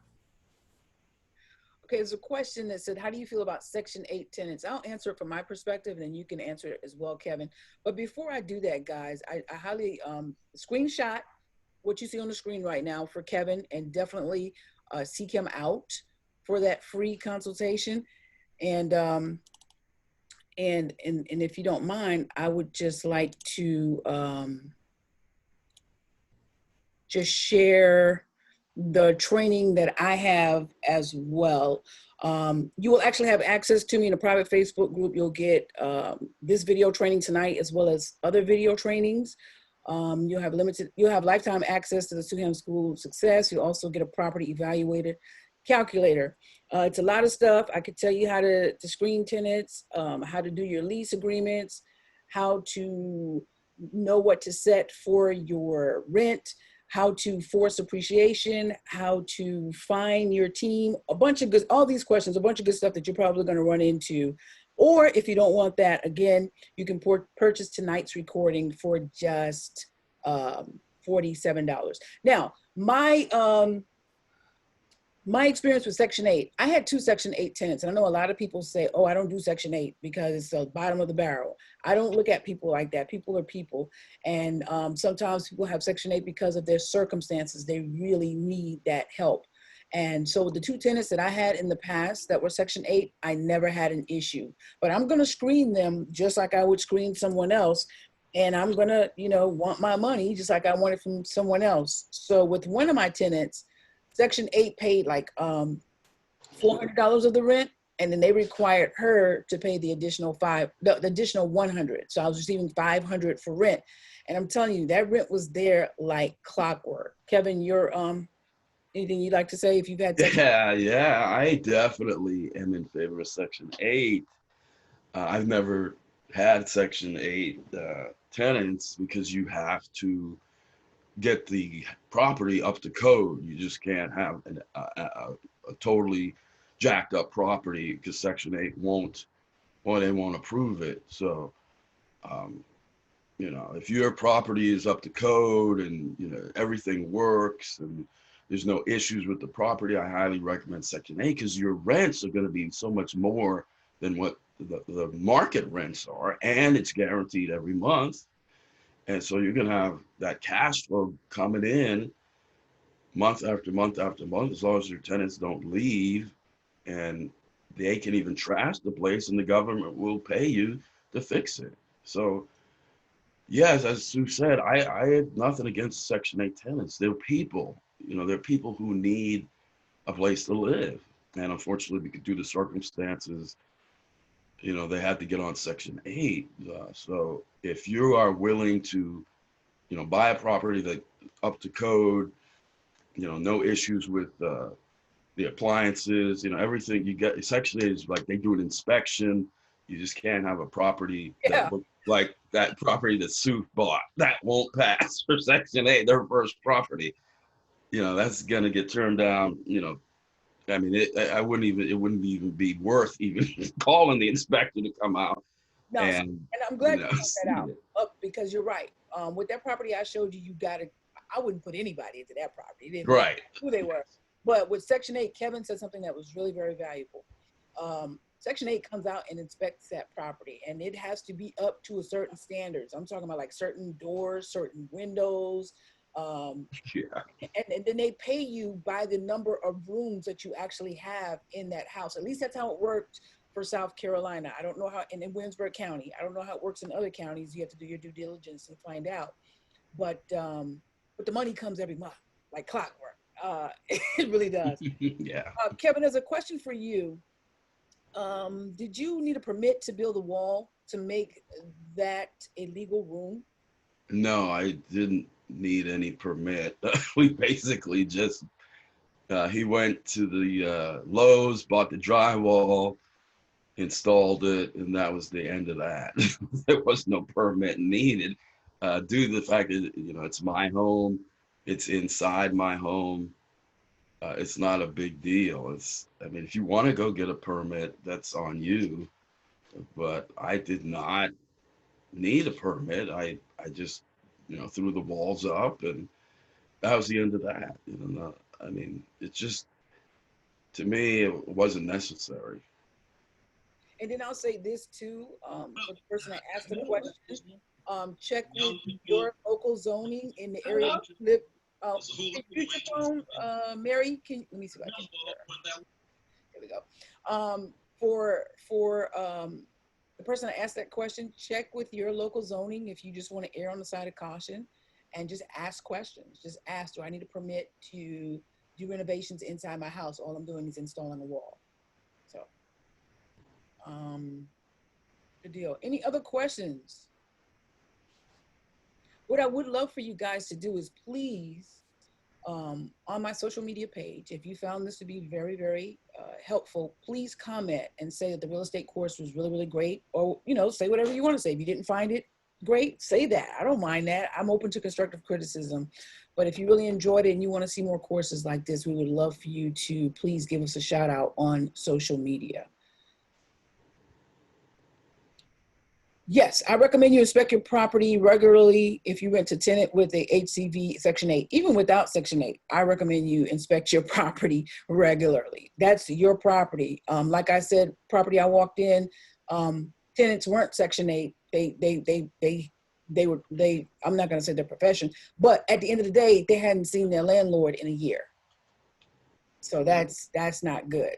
So regardless of whom you rent to, if you're managing the property yourself, you need to inspect your property on a regular. If you're hiring property managers, you need to make sure that they're not just collecting rent, they're not just handling repair requests, but they're actually going out and physically walking through your property to make sure that it is in decent and good order.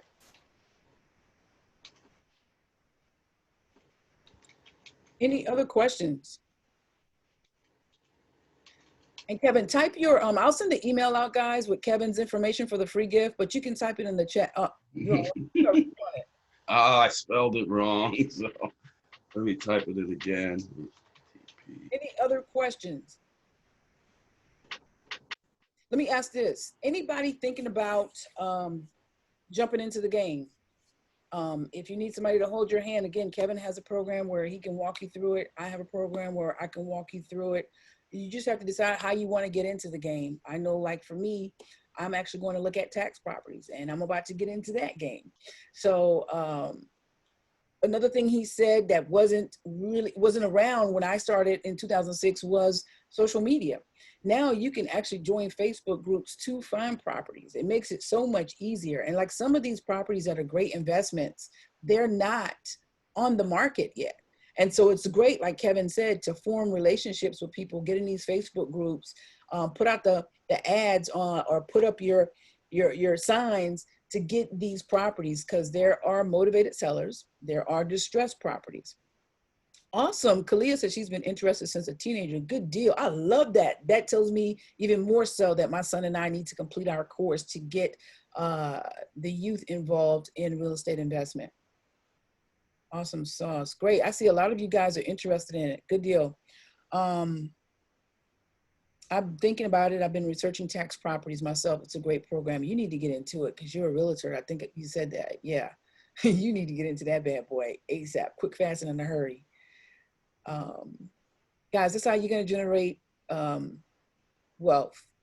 Will you give a class on tax liens? Yes, my real estate course will encompass that. And I'm glad you asked that. So my real estate course will encompass tax liens, how to find distressed properties, how to assess if the property is worth buying, how to determine the after repair value, how to determine what your house should appraise for by looking at comps, looking at the sales of other homes in that area or close to that area.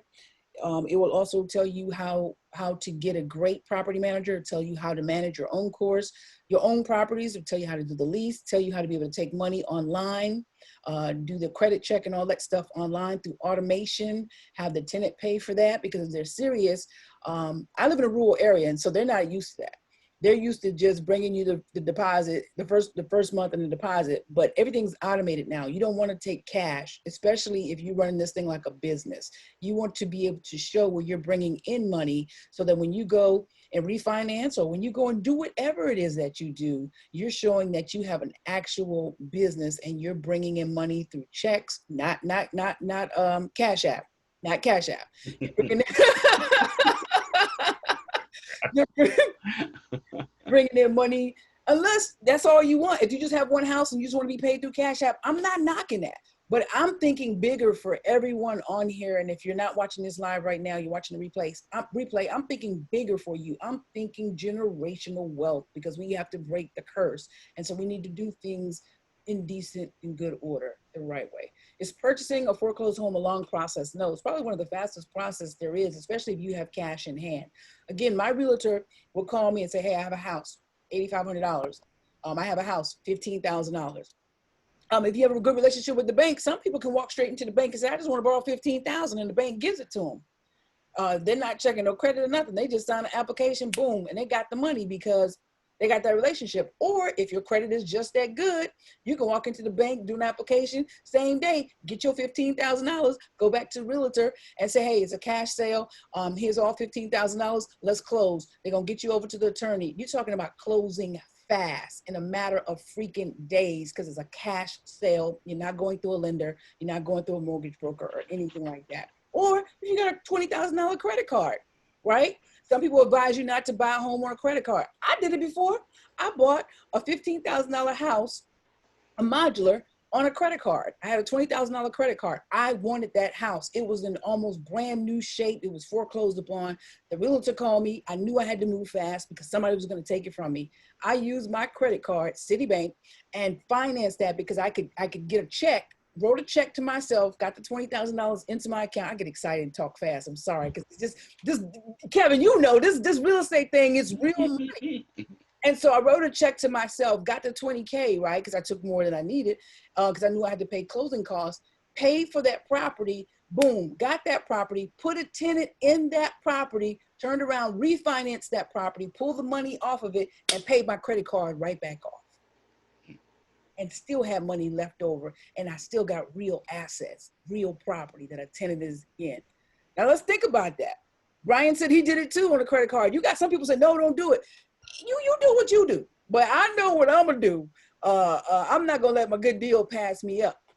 You understand what I'm saying? And some of y'all got credit cards at 0% interest. That's just like cash.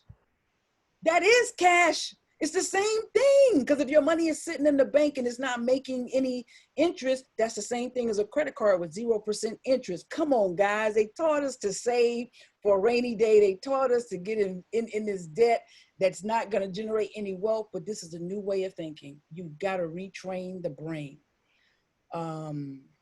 Yeah, yes, Ms. Martha, a quick realtor. I definitely recommend Ms. Maggie Cooper. I'll be sending you guys her email and everything. And we have a realtor that's on the class tonight too. I believe in networking and putting people out there. Sue, I just want to mention, as far as realtors, I highly recommend joining a local real estate investment group. Mm, They usually meet once a month, and those are the realtors and mortgage brokers that you want to deal with because they understand the creativity of financing. That's how I did my first house, the house I live in now. I went to the real estate meeting. There was a broker there who's like, yeah, we can do a double closing. Man, I do it all the time, blah, blah, blah, blah, you know. And so he understood I can pull out cash at the closing, and he understood I could do no money down. So it was not like these people, a lot of realtors are like, I don't want to hear about no money down. I don't want to hear about, you know, cash at the closing. All I want to do is, you know, buy a property at retail, me get my commission, you get a house, and I'll see you whenever. That's the mentality of because that's what they're taught at the real estate school of just do it the cut and dry proven way. There's no creativity whatsoever.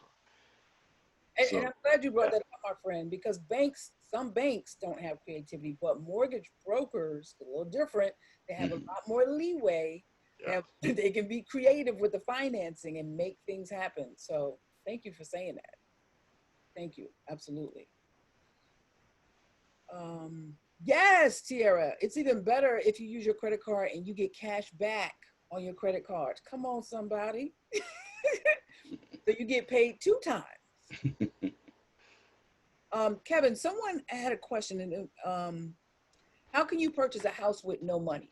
Now, I'll take it from the perspective of a veteran. With the VA loan, you don't have to put money down. The most you have to do is you have to pay closing costs, and the closing costs are usually really, really low. I know when I bought my first house to live in, I bought the house for $98,000 in 2003. I didn't have to put up any money up front, you know.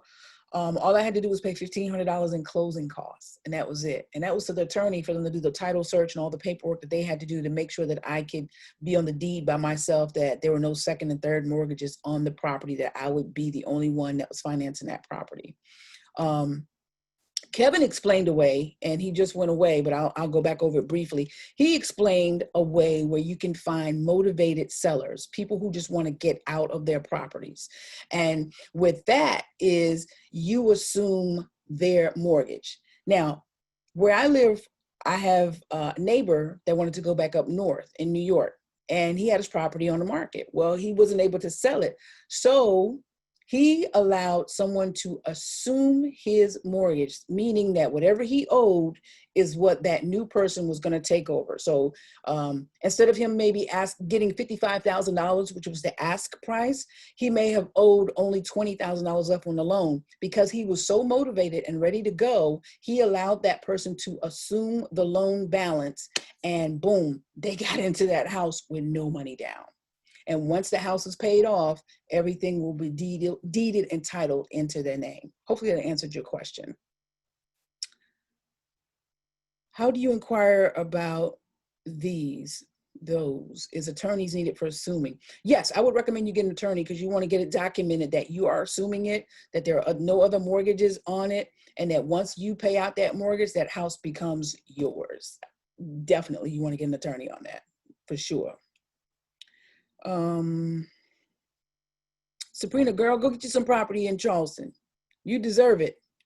That's a great market. It's an expensive market, but it's a great market. Let's see what other questions. Kevin, are you back? Probably not. Brian said he used his credit card too. Good deal. I'm trying to make sure I'm not missing you guys' questions. And if I did, just ask it again. I apologize. What are some tips about land purchasing? Really, I think land purchasing is probably really, really easy.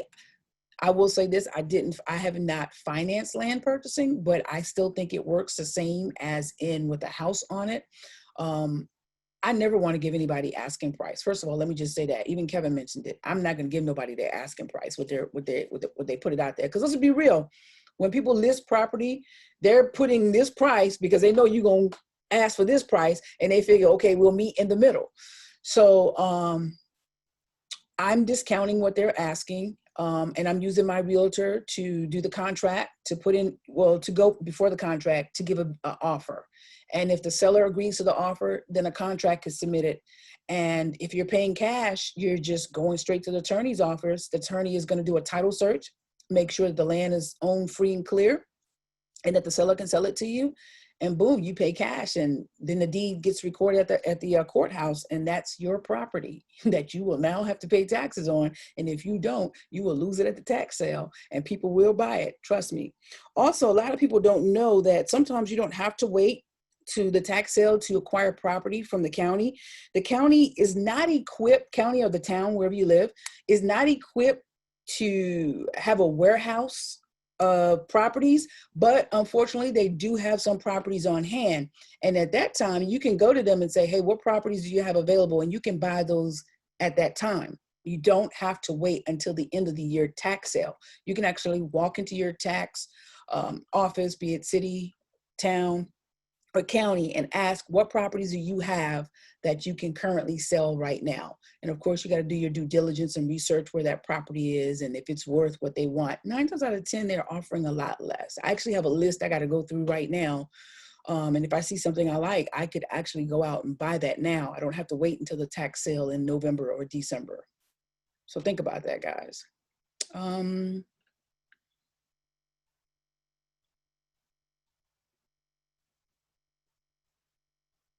Yes, I guess it's called auction property. I'm not sure. I actually have a list. It's here somewhere. I'm at my home office right now, so it's all over the place. It was in the state of Windsor County. It's called something else. I can't remember exactly what it is, but just simply go there and tell them you would like to see what property they have right now that's available for sale. You don't have to wait until the tax auction.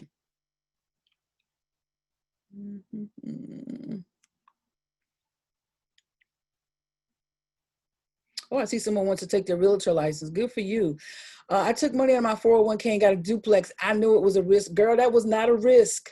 That was not I am so happy. I'm excited. That was not a risk because your 401k is a risk. I'm trying to tell you, that's the freaking risk.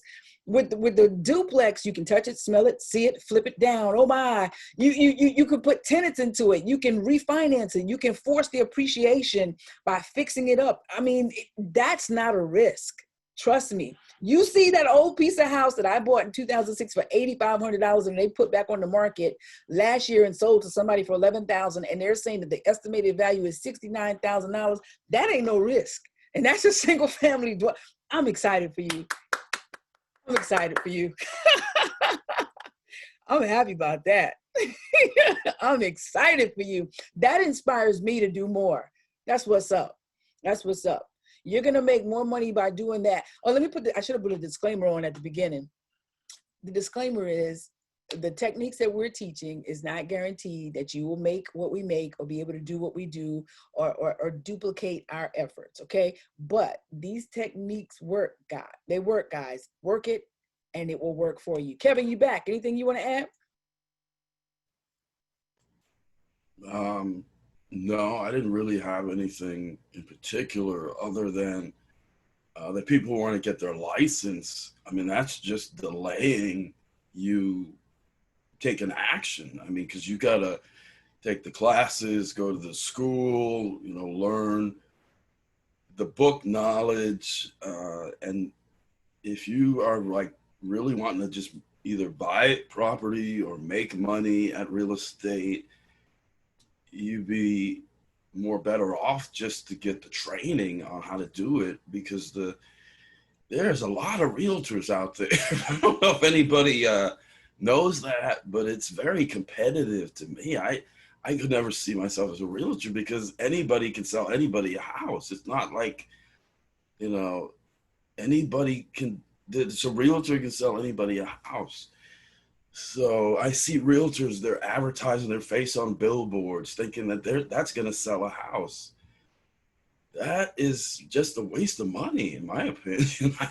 I mean, I've been told by sales professionals that all that is an ego trip for the sales rep, thinking that your face, as opposed to 2,000 other people's face, is going to buy the house or get them to sell their house or whatever.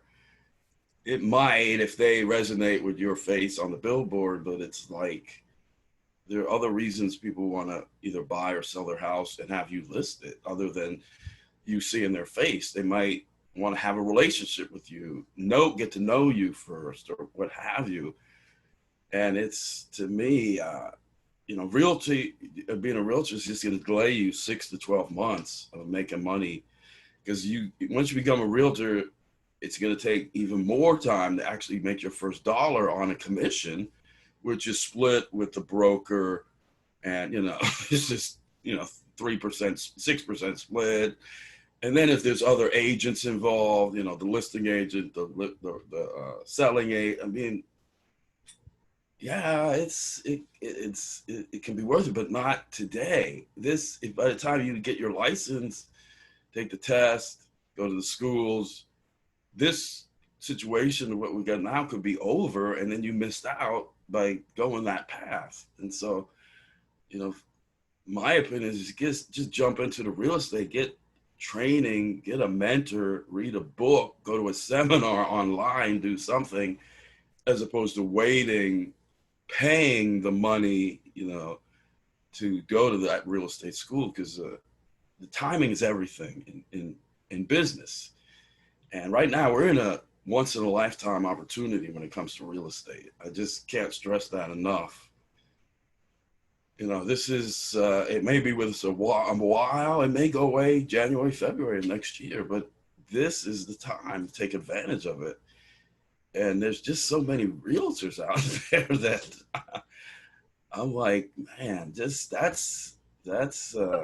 basically what you're saying is you can actually start generating money now.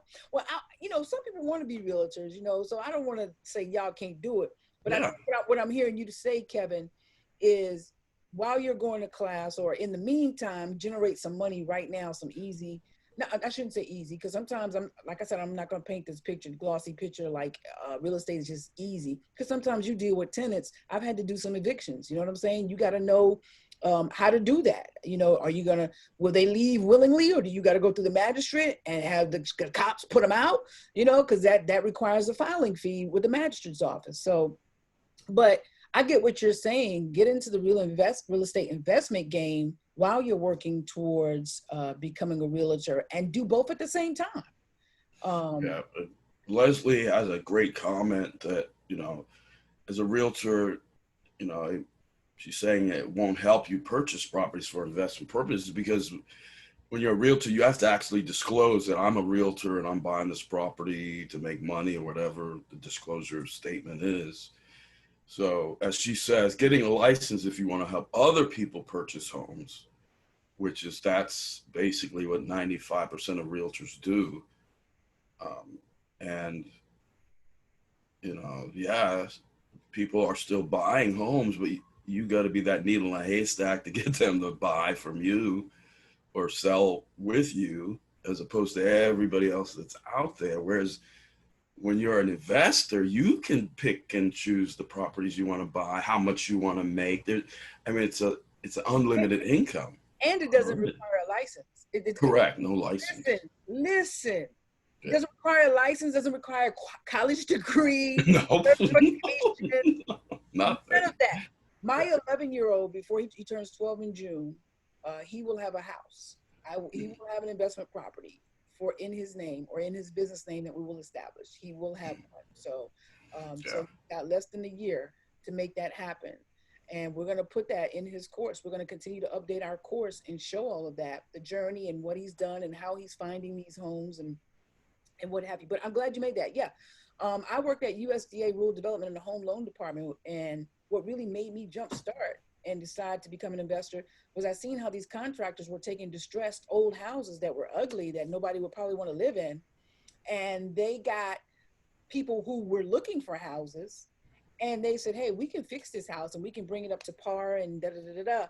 And then they would bring them into the USDA Rural Development Office and get them qualified for loans. And now, boom, they sold the house through our program, and we're cutting them a check. Yeah. But they got paid, and I'm just like, wait a minute.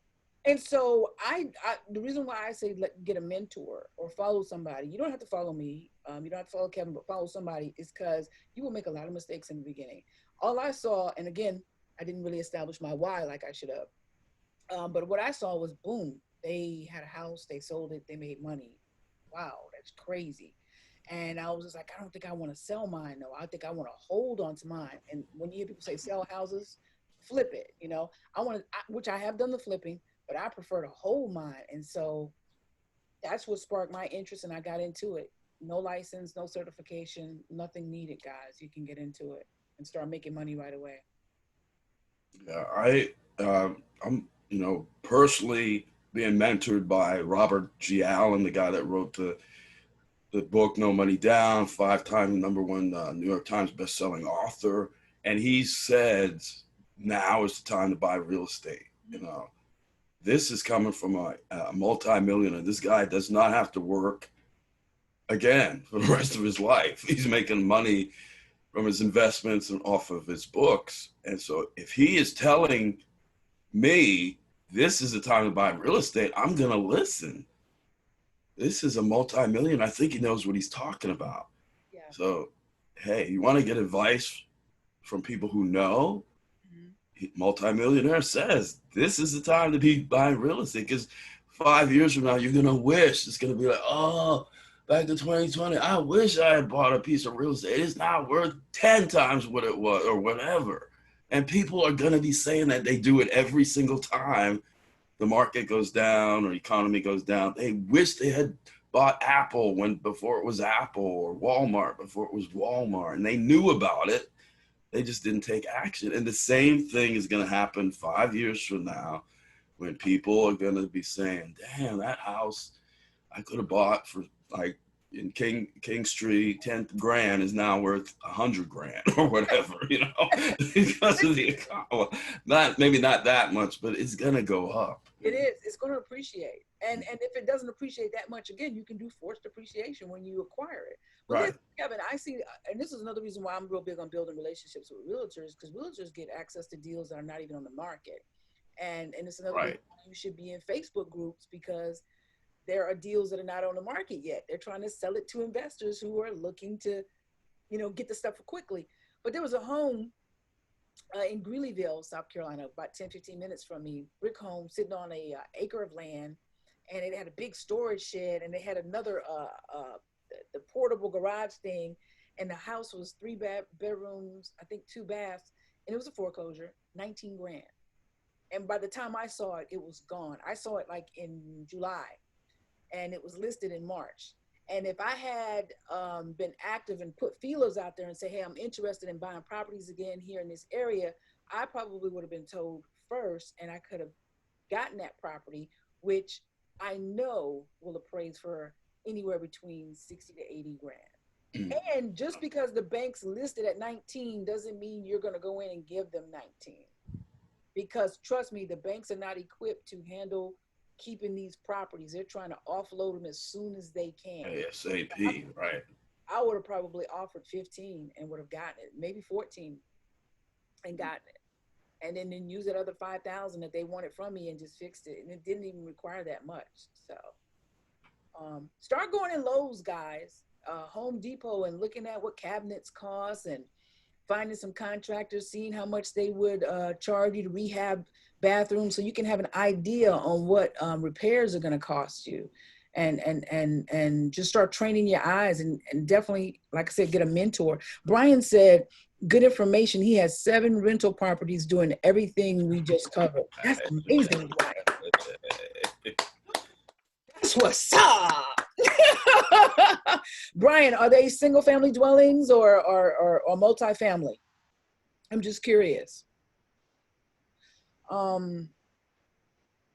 What percentage of realtors would you think actually own property that make money? When you say own property, do you mean like investment property? I'm not sure I quite understand the question. I will say this. There are a lot of realtors who are not real estate investors because they don't know how to invest in real estate. So I totally agree with Kevin about doing the real estate investment first. And then if you want to get your license, because that's something you might want to do, go for it. But I would definitely start real estate investing first. because there are a lot of realtors that do not know how to invest in real estate. And, if you're a realtor, you work on commission. If you don't sell any real estate, you don't make any money. So you got to consider how long it takes to get your first listing, how long it takes to get your first commission because of banks, the qualifications, the red tape, the changes. I mean, you could be out there for a while until that first commission check actually comes in. And unless you have just got 6 to 8 months of savings to live off of, it could be beans and rice for a while. So I'm not the type of person that wants to, not know my future based on, are people buying? Am I going to get a listing? Am I going to find somebody who's going to sell, I'm going to list their house. And then they say you find somebody and they sign the agreement and then the bank says no, because of something they did 20 years ago. I've heard that story before. The realtor didn't get the deal because of something on their credit from 20 years ago or something. And that can happen, and you won't get paid because of that. So it's an individual decision. I just highly recommend you get into investing first, especially if you do not currently own a house right now. And If you do, definitely get into investing. and then let's go back to owning a house. Again, I go deeper into all this stuff in the course that we're creating. My personal belief is that owning a house is, we were taught that a house is an asset, it's a liability. If you're making a mortgage on it and you have expenses to maintain it, that's a liability. It's not generating any income, any cash flow, positive cash flow. But if you have equity in it, now it can become an investment because you can refinance and pull the equity out of it. But most of us, if we live in a place, we're not going to do that. Here's what I can tell you. When I had my first house, and again, my mind wasn't squared away because financial literacy wasn't there like it should have. I knew the strategies to make money, but again, keeping the money and making it grow was a different thing. So I bought my house for $98K. My house turned around after I did some repairs and whatnot to it, and it appraised for $150K. And you better believe I pulled out every single penny of equity I could. Okay, so I think I got $40,000 out of that house. Sure did. So I think if you're going to have a house like Kevin, why not have roommates? Have other people pay your mortgage, and then you're also making positive cash flow. But if you want a place to stay for yourself, I highly recommend buying a duplex, a triplex, or a quad. That way you've got your own space. Yes. And you've got one other, two other, three other tenants in those other units that are paying you money. And you live in there free, okay? Free. Think about that. Let's think about that. So the way of doing things in the past, it doesn't work so much. Not so much. Not in my opinion. Kevin, someone wants you to explain double closing again. Oh, sure. The double closing is where you are buying the property at one price. Let me get my hand in there. And then you are closing on it, paying it off, and then refinancing it at another price. And so you're pulling cash out by doing the double closing. It's a strategy that's used when you're buying a property below market, because the fact that, like with mine, I paid 105. After it was all said and done, it came to like 121, and then I turned around and no, I think it came to 114, and then we turned around, refinanced it at 121, and I pulled that cash out. So it's just closing on one property twice. Either I've done it once where it was like 3 days later, and then I did it again where it was the same day. I bought the property. It was crazy. I actually got a mortgage you know, paid it off. The mortgage company bought the property, and then I turned around and sold it the same day. So it showed up on my credit that you paid off a $69,000 loan. And I didn't even hold the property one day. So that double closing is just doing it twice on the same property, but pulling out cash when you sell the property or you refinance it at the same time. I have a Facebook question. Says, can I expound on tax sales? Tax sales are held once a year. What happens is people lose their homes because they don't pay taxes on their homes. To be honest with you guys, we really don't own anything in this world, because if you don't pay taxes on it, you're gonna lose it. The only way I know that you don't pay taxes on a home is if you're a 100% disabled veteran. And that's how you're exempt from taxes on your primary residence. On investment properties, you still got to pay it. So the tax sales happen once a year. You go, it's an auction, tax auction. Some people call it tax sales. And you register to be able to be a part of it. And they're auction off properties and you're bidding on it.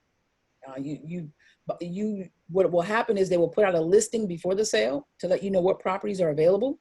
You should do your due diligence and go and research those properties, see how they look, see if it's worth you bidding on it, see how much you want to bid on it, see what the tax value on it is, see what you think the able to appraise for based on comps or other things in the area selling for that's close to it. And then when you go to the sale, you're actually bidding on it. Hopefully nobody bids against you, and boom, you can take home some property. Now, it does take a year for you to redeem the property, because the owner has a year to come back and bring the money that's due. But in that year's time, your money is accruing interest. So let's just say the owner says, oh, I got my money, and they're able to come back and they're saying, here's my money, I want my property, please, give it back to me. The owner now has to pay the back taxes as well as interest. And so you don't get the property, but you do get your money back plus interest. So hopefully that works. That doesn't work. Hopefully you understand that. And we'll be going more in detail in a class on that. Somebody asked a question about insurance. When I had multiple properties, I went ahead and got the right insurance. I didn't lie to these people saying, yeah, I'm living in this house. I said, no, this is investment property and I have tenants, because if these tenants destroy my house or cause a fire, I don't want the insurance company to come back and say, you said you was living there and you're not. And so just when you're going for quotes for insurance, just let them know if it's an investment property. Now, you can have a primary residence and a secondary home and for insurance property. But when you get past 2 homes, you start getting in 3, 4, 5, and 6 homes, you're going to have to take out insurance that is for investment properties. And sometimes the rate may be a little higher because it is investment property. Hopefully that answered your question.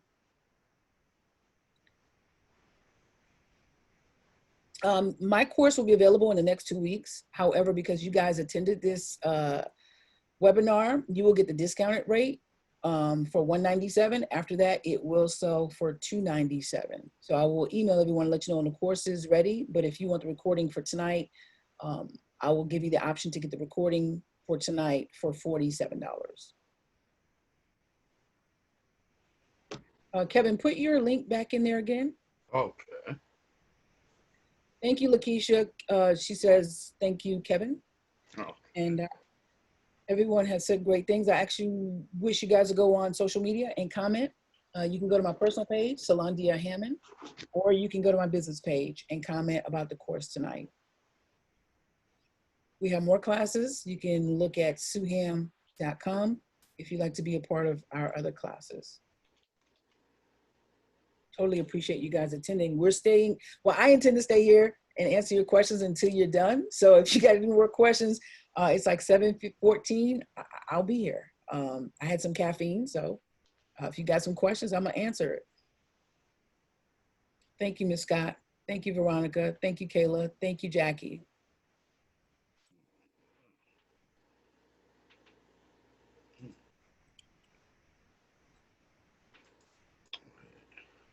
And don't forget to take advantage of Kevin's free gift. I don't know why that link isn't working, but let me just put in the straight link here. That link will work. Should work. Yeah, that works. The other link. The course will be online. As far as my course, I don't know about Kevin, but my course will be online. You'll have workbooks, you'll have access to the slides, and it will be video tutorials. And you will have access to a Facebook group where you could actually have access to me in that group and continue to ask questions. So I won't just leave you hanging. It's like I'll be right there with you through this whole process. And plus you'll have other group members in there. Hopefully more than one person buys the course. So we'll have other group members in there and they can share their expertise and their experiences as well. Thank you guys. I appreciate everybody who's on here and saying thank you. I really do.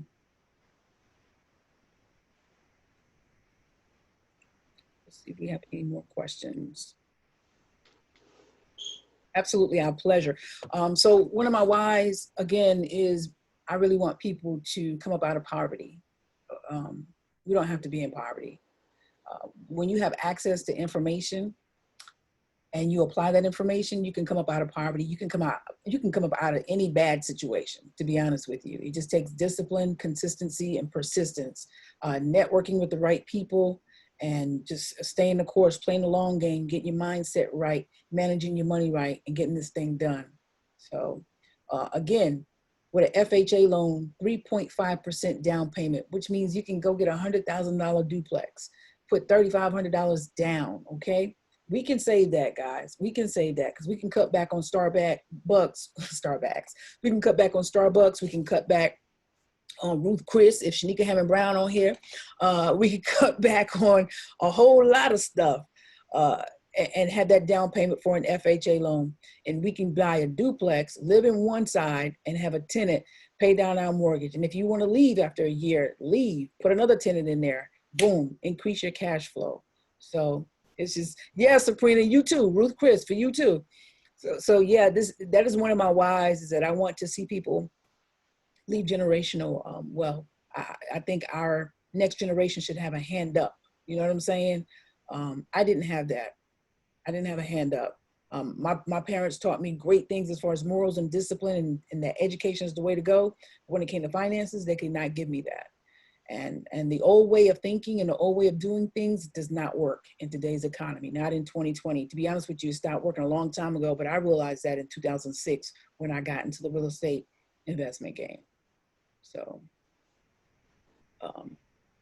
yeah. And another way to do deals too, I just want to throw this out there, and we'll cover this in my class, is if you don't assume loans, like Kevin said, you can find hard money lenders, private lenders who will actually put up their money because they realize that their money sitting in the bank does them no good. So they are willing to loan you money and charge you interest on it so that they can make more money. And so you're using other people's money to buy deals. So that's another way to get into the game as well. But again, that takes you knowing people, networking with people, and knowing where to find those kind of people. Okay, I don't know if we have any more questions. We still got 35 people on here. Wow, you guys stay. You guys stay, because we had, I think at one time, 55 people. And we pretty much wrapped up a while ago. We're just entertaining questions. Yeah, I think I've been putting in the wrong link, so maybe the people at the beginning never said anything, as opposed to, the link's working now. I had put in the S, and I should have left it off. So definitely hope you can email everybody the link if they want to get the 60-minute consultation. Absolutely. And what I'll do is I'll send you their email as well so that you can ensure that they get it. Okay. Any other questions? I wish you guys, I just want y'all to thrive, man. I want y'all to open businesses. I want y'all to bless the communities that you live in. I'm a firm believer that in order for our communities to grow, we have to reinvest in our communities. All right. The government is only going to do so much. We got to reinvest mentally, spiritually, financially, and physically. So. And another thing too, don't think that because you have terrible credit that you can't get loans. Again, It just depends on the banker, depends on the mortgage lender. FHA's guidelines are not as stringent as you would think, and they've got interest rates right now 2.75%. So like Kevin said, 2020 going into 2021 is the time if you're looking to get into this thing. Interest rates are at all-time freaking low, 2.75%. You can go get a loan for 2.75%, a duplex, triplex, quad. You live in one and get some tenants in the others. Come on, man, 2.75%. And Yeah. real quickly, Sue, I just want to mention that if you're not really, ready to actually buy property, you can still make money in real estate without buying anything. I mean, there's a strategy that's known as the assignee clause. And I'll just show an example real quickly of a contract.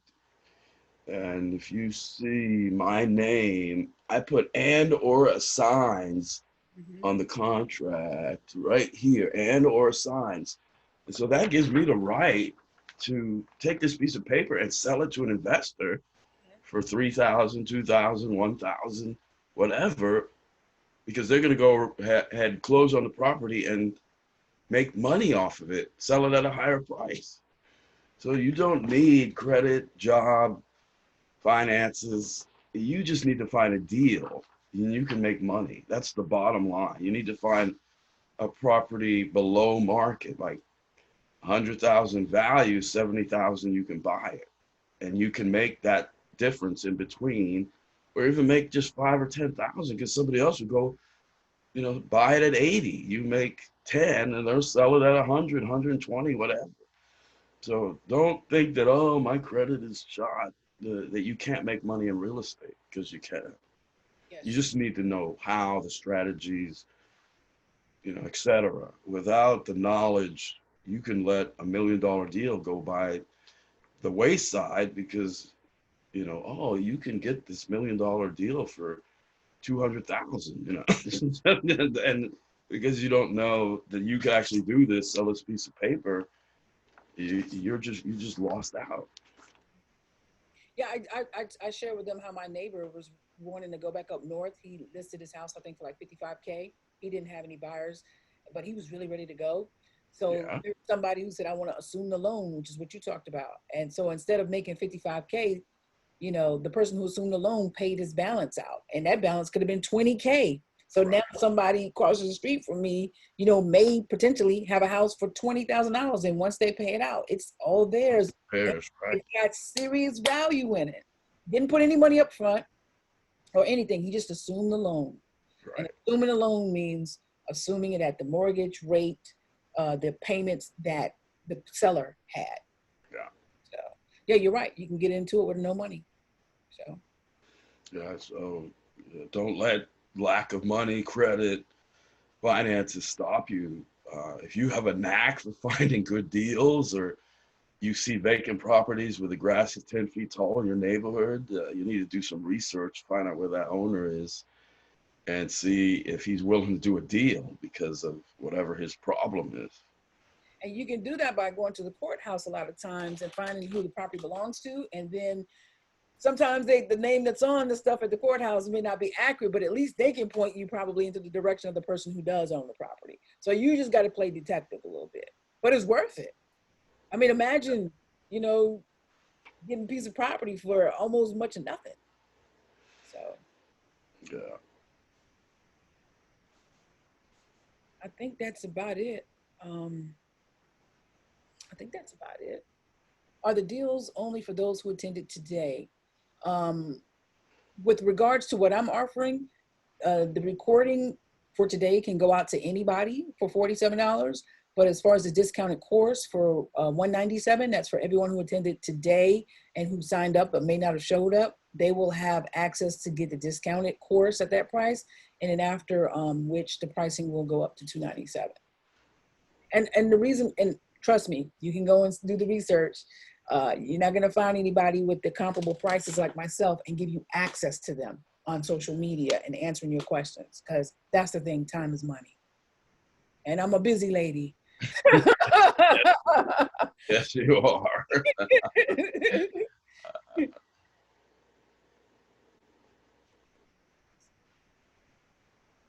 Well, I'm gonna head on out. Guys, let me say this to you, Kevin. Thank you so much, my friend. Kevin is a fellow actor, internet marketer, and real estate investor. He's an amazing dude. Guys, please take him up on his offer. He knows what he's doing. $50 for a patio a week. That's $200 a month for letting somebody sleep on the freaking patio. Yes. Because I didn't even think of that. I'm telling you. I mean, you can nowadays you can even rent out your backyard, on Airbnb, and it just it doesn't matter. You got a tent, you can charge people. You know what else though, Kevin? It's so funny you mentioned Airbnb. Matter of fact, the first duplex I wanted was in Florence, and it was beautiful. It was built only like 2 years ago. So that's the thing too about having a new property. You don't have to worry about as much maintenance or things breaking down because it's a newer property, right? Mhm. I love the property, and everything came with it, the furniture, everything, right? Wow. It was in a great, well, it was in a decent location. A part of town was, but on the other side was the hospital. And so location is important, right?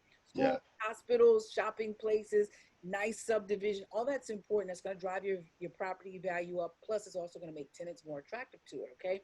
So the dude was making money, serious money in Airbnb because the travel nurses and everything. And he took it off the market. And that's why I wanted it, because I looked at it and I was like, oh my God.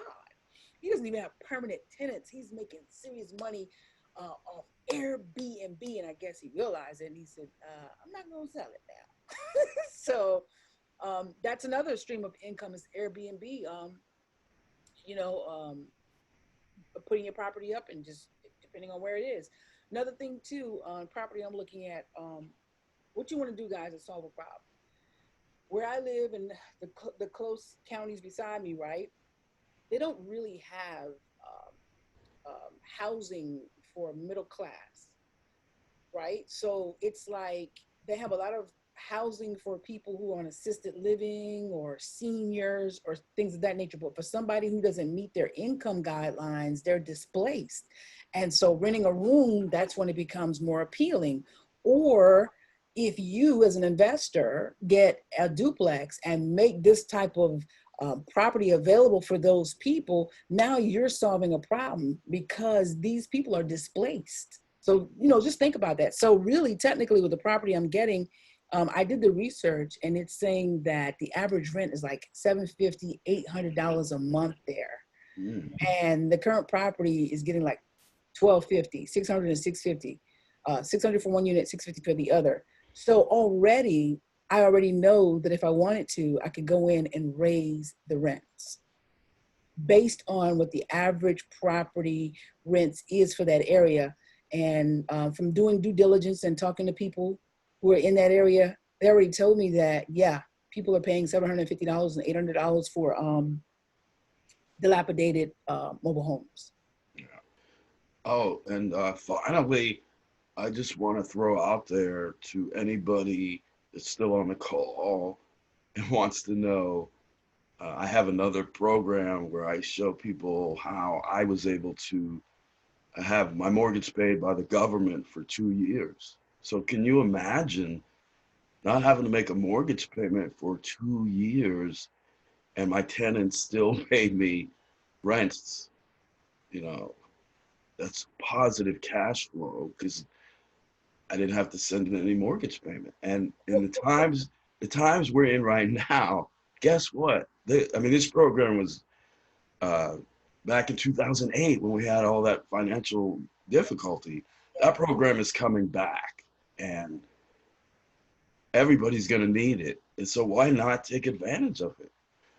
But if you don't know, a lot of people do not know the programs are going to exist. They're going to lose their house unnecessarily when the government has all this money they want to give to you to pay your mortgage. Well, But people won't know. They won't even never heard of it, didn't know it existed, and then their house is gonna go bye-bye. And all they had to do is go to a website and apply for the government, the state government, to pay their mortgage. so you want that information. Y'all know how you gonna get it. Yeah. Yeah, you gotta go to my website and I get the free consultation.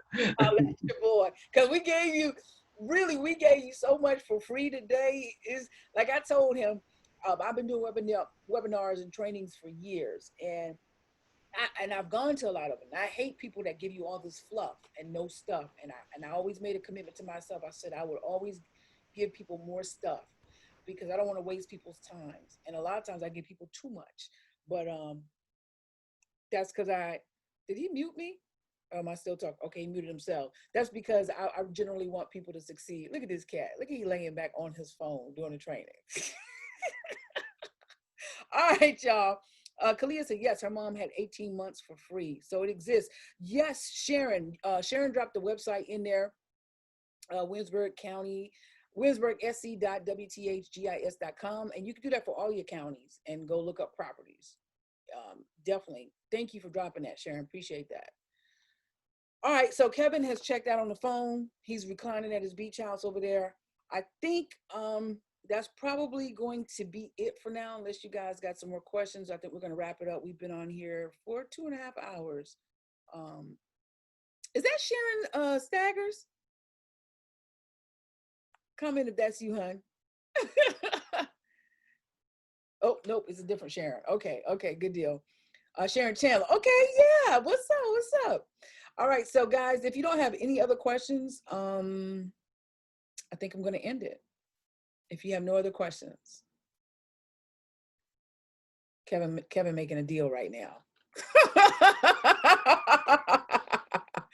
All right, guys, in closing, I encourage you to live, love, learn, and laugh. Don't quit. Follow your dreams to success. Check us out at suham.com, SUEHAM.com. Peace, y'all.